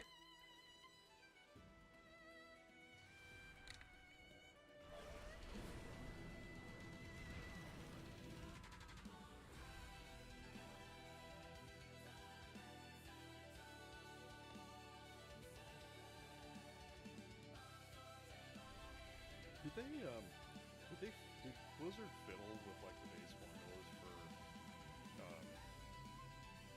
AoE caps and stuff? Because I'm here to tell you, my paladin sucks balls.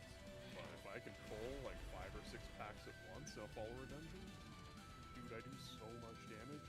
Unfortunately, it also kills it. No. But I think that also comes down more to Rets just tuned very weirdly right now. And I don't think Blizzard knows how to do it, even though they can just crank some different numbers for PvP, because I think that's what they're worried about. But yeah, Ret's in a really weird place in that it's like its damage profile is actually really good. Both the builds, I think, my understanding, are pretty decent. The Crusading Strikes build and then the one that incorporates Crusader Strikes. But its tuning is just a little bit wonky, and I think they're kind of waiting to see how much they need to crank it when next week rolls around. I mean, a combination of the overall changes to its burst window, it's much burstier. It feels like Ret Paladin 3 years ago. It's so much more bursty. Not anywhere near as much as a 2-minute window, but it's a lot more bursty, and the single life is just so lackluster. It's really Yeah. And even full talenting single target, like, you're still not really there.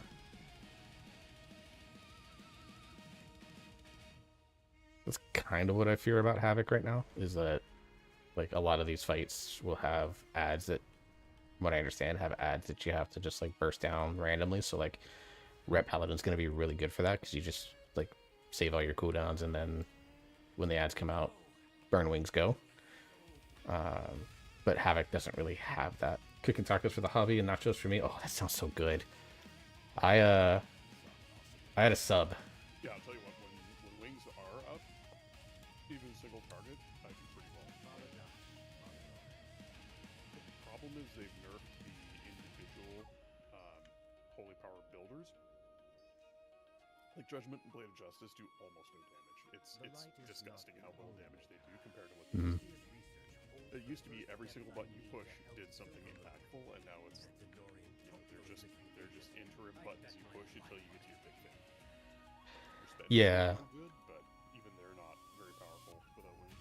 And that's the worry that I have, is that they're going to look at the spec and go, oh, we need to buff Templar's Verdict or the other one that does it. Or they'll be like, hey, we got to buff Wings or buff Crusade or something like that. And I'm like, no, that's not really what you need to do. You need to buff Judgment. You need to buff Blades of Justice. And maybe do something to buff the Crusading Strikes, either the auto attack damage through Crusading Strikes, or if someone's playing that, like buff the builders and leave the spenders kind of be. Maybe a small tweak to Templar's Verdict just to make it a little bit more, give it a little bit more oomph. And I think that spec is in a much better place. I don't think they need any buff. Like, I ran with Jenny the last couple of nights, you know, and I mean, granted, she jumped like 20 item levels for this. but over the course of the 8 dungeons, because she got like all the drops.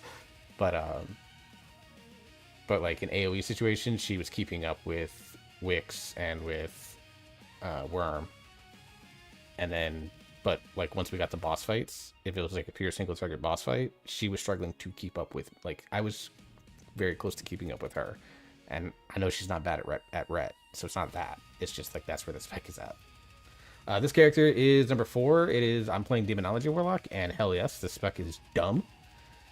I've always loved Demo Lock, but yeah, this spec does dumb damage right now. But it's going well, Kyle. I hope you're good. Your level is Destro for number 6. Nice. Yeah, my Demon Hunter's done. I'm at 240 item level on that character. You know, I spent a little bit of Veteran Crest to max my Veteran weapon that's Haste Mastery, so Biss, Destro, or Deep Devourer stats up to 250, so that weapon is good for a little bit. I spent all my Adventurer Crest that I could on almost everything else to get it to 237. Professions I've got as high as I can, so like that character's ready to go. And I'm not even bothering crafting anything yet.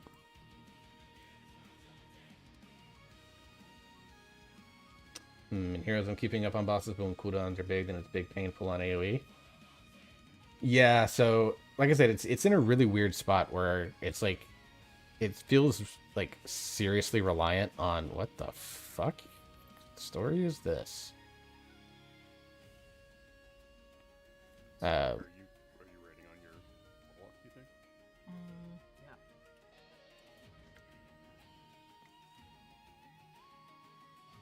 The worst one, Smile? Oh, fuck, okay. I've actually not seen this one before.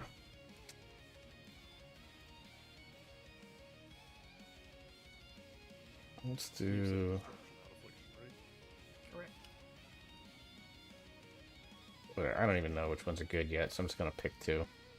If it's low-level delves, who cares?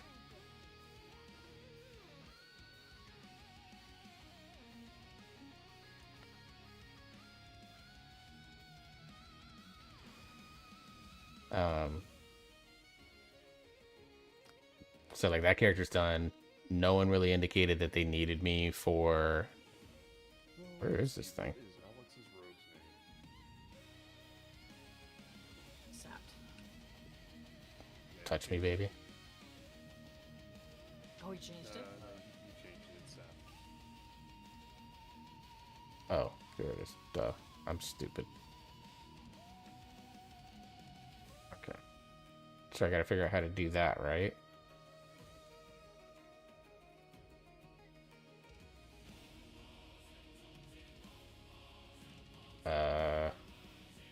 Oh.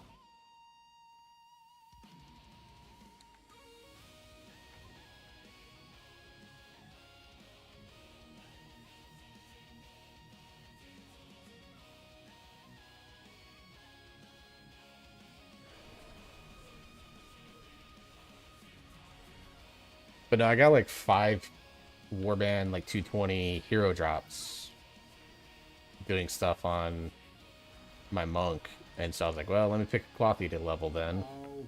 Hello. Hey, Worm. I was like, let me pick a Clothy to level, and we'll go from there. Freaking router just took a shit in the middle of playing the game. I had to reset everything. Fun stuff.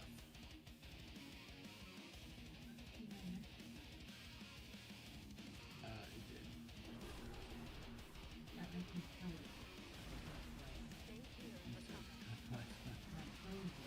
No, your laptop set it not getting that everything like that. I need to fix the cooldown manager on this. I never actually set it up after I did Mage Tower, because I didn't care beyond Mage Tower. So, gotta fix that still. And I'm on a new mouse and keyboard, because Emery sent me... Get it hick. Something doesn't add up. Get it, hick, man. Just happen to also be slightly educated. I didn't learn nothing. It's got some paper. So, it's just a Red Dragon 10 keyless keyboard. and Man, like I'm loving it here. I could feel The it weather is being way weird. more responsive. Both the mouse and keyboard It's are. I like mean, 50 the outside, old breezy, Logitech ones that I had were maybe good, but I could 70, just tell the and now responses it's were sunny. not getting there. You know, and we got like a foot of snow coming in next week apparently. Okay. I don't understand what the fuck is going on, so we're just gonna yellow balls this.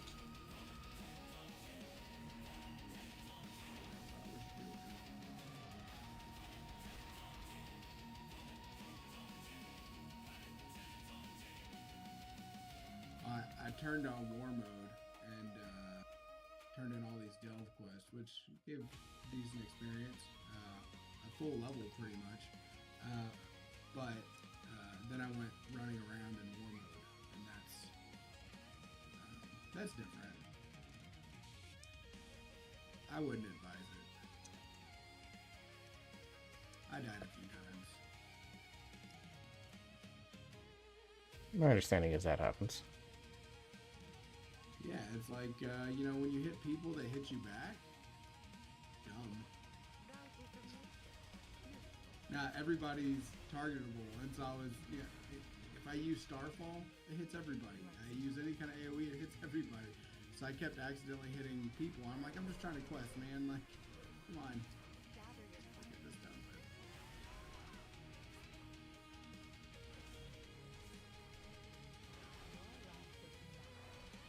I'm almost 89.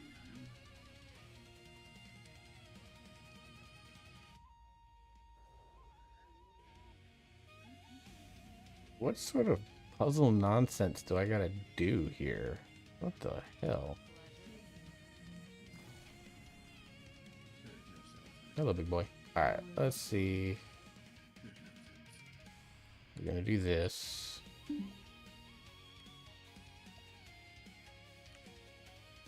And then grab this one.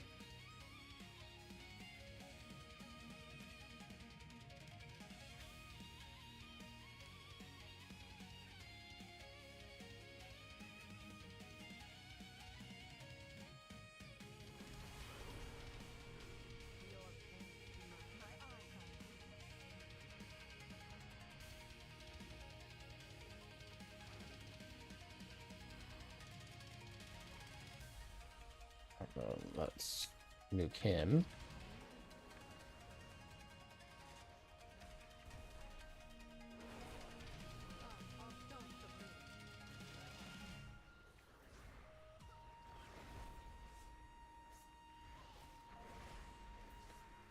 Hoping tonight that my brain lets me fucking sleep.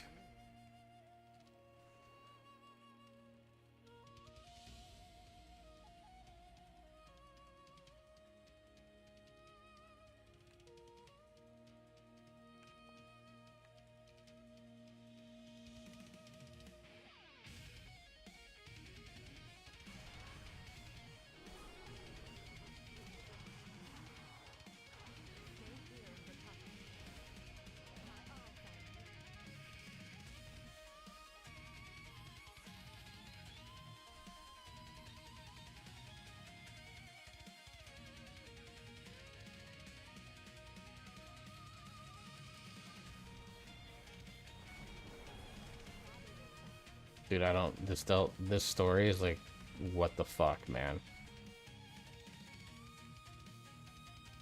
I'm playing Aziz Light over here.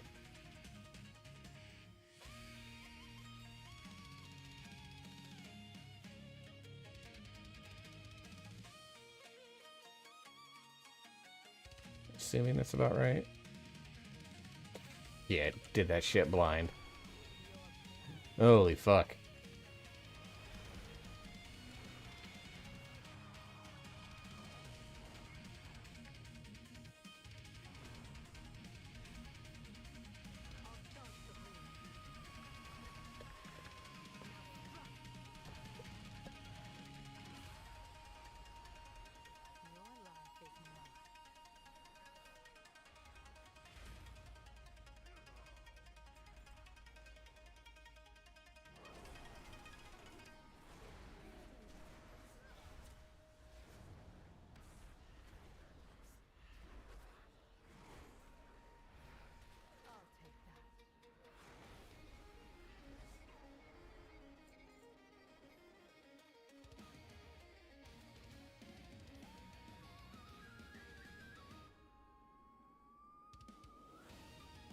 I just got 50 more crests to farm through praise, and the mage so far is beyond done. Yeah, I'm not even bothering with that. Like,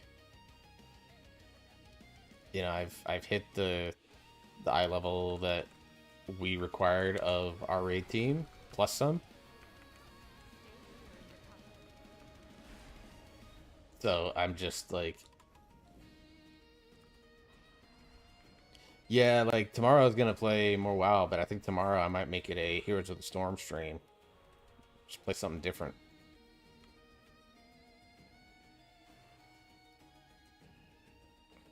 No idea how the raid will go with the new guilds. Yeah. Relatively certain Bream's not going to be raiding this season because he hasn't logged in a month. I mean, it's Preem though. Like they don't normally stick around that long anyways, do they? No, Bream always raids the season. He's there. It's just a matter of how effective is he gonna be when he's there. Don't forget I'm streaming. I mean, I'll say that. Like, every guild has that person where you're like, we don't know how they're gonna perform this year. But he's not on Priest, from what I understand. He's on his DK. Yeah, but I'm looking at both teams, and neither of them had activity in the last month in game. So, like, I'm a little worried because he's usually he'll usually disappear the last handful of weeks of the season, but he's always there at the start of the season. So, shoot him a message. See if he's okay. Yeah, because if he's not logged in game, there's no way he's at 90. Yeah, he's an old school raider from like well before I came along, about 5 years ago now. I bet I've literally like never heard the dude in Discord. He's you know ever present but ever quiet. Oh, he's like Howard in that regard. Miss Howard. Oh yeah. He's always our reliable warrior buff. You know, Kyle, I think the raid itself is going to be just fine because I think for the most part, the raid is... my prediction on normal and heroic, at least, is that the raid's going to be undertuned.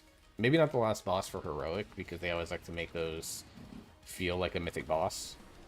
But I just think that, like... I think the raid is going to be... I've been leveling his boomkin. I gotta say, it is squishy as hell. That's Druid in general right now. Is it? Yeah, Feral's not any better. Yeah, The I problem- haven't played Feral in ages. I thought about trying it out, but I don't want to stop and respec and all that. And... Yeah, I mean, the problem right now with Druid defensives is that, like, you know, Bear is fine. Obviously, Resto heals itself like crazy.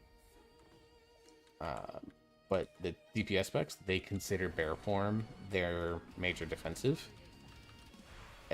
But, like, they're the only class that has to completely sacrifice their damage in order to live. Like, you know, Evokers can press Obsidian skills, you're gonna press Ice Cold and be fine. They're the only ones that actually have to, like, sacrifice everything in order to just live. And so it's always weird, but they refuse to buff things like Bark Skin and Survival Instincts for the DPS specs because of that. Well, it seemed like Boomkin, you have armor as Boomkin, and or it's 125%, but I feel squishier than my damn mage. Who's that machine? Is that America? Isn't that y'all's new mage or something, or healer? Amari. Sure is. Sure was. Is she leaving? Or is it sticking alt? Oh. Alright. Anything got out of control,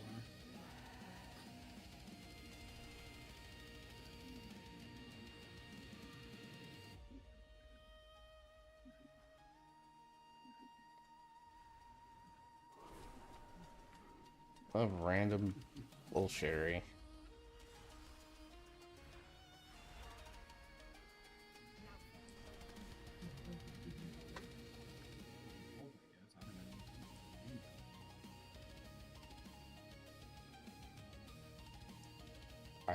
I just don't care.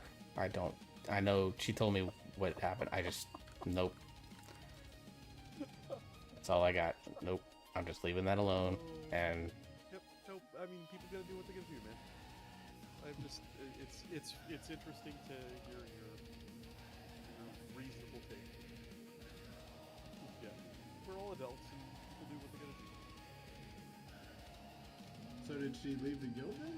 mm-hmm. Oh.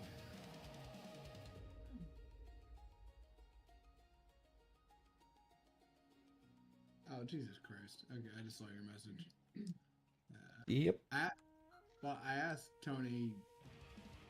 Remember, Okay, I yeah. asked- Hey, give me like 5 minutes, and I'll turn off stream, and we can talk about it. I'd rather not do this on stream. Oh, I got you. Aaron. What's the? I'm not gonna talk about it, Kyle. Sorry, man. I like. That's the one thing where I'm like going to respect that. That'll be for like a later time. I promise. I promise it'll be for a later time. Who's streaming tonight? I don't even know. Who can we go raid? Anyone got any suggestions for raiding? Let's go raid somebody. Let's go raid Cherry. Cherry's doing some random bullshit and wow. Let's go raid Cherry. I love Cherry. Cherry's fun.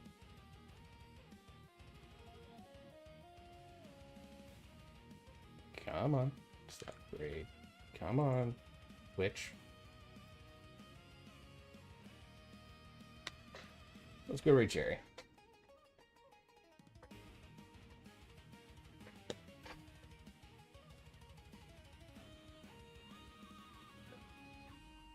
Hey. I'll be back tomorrow. Hey. Hang on. I'm just turning off stream so we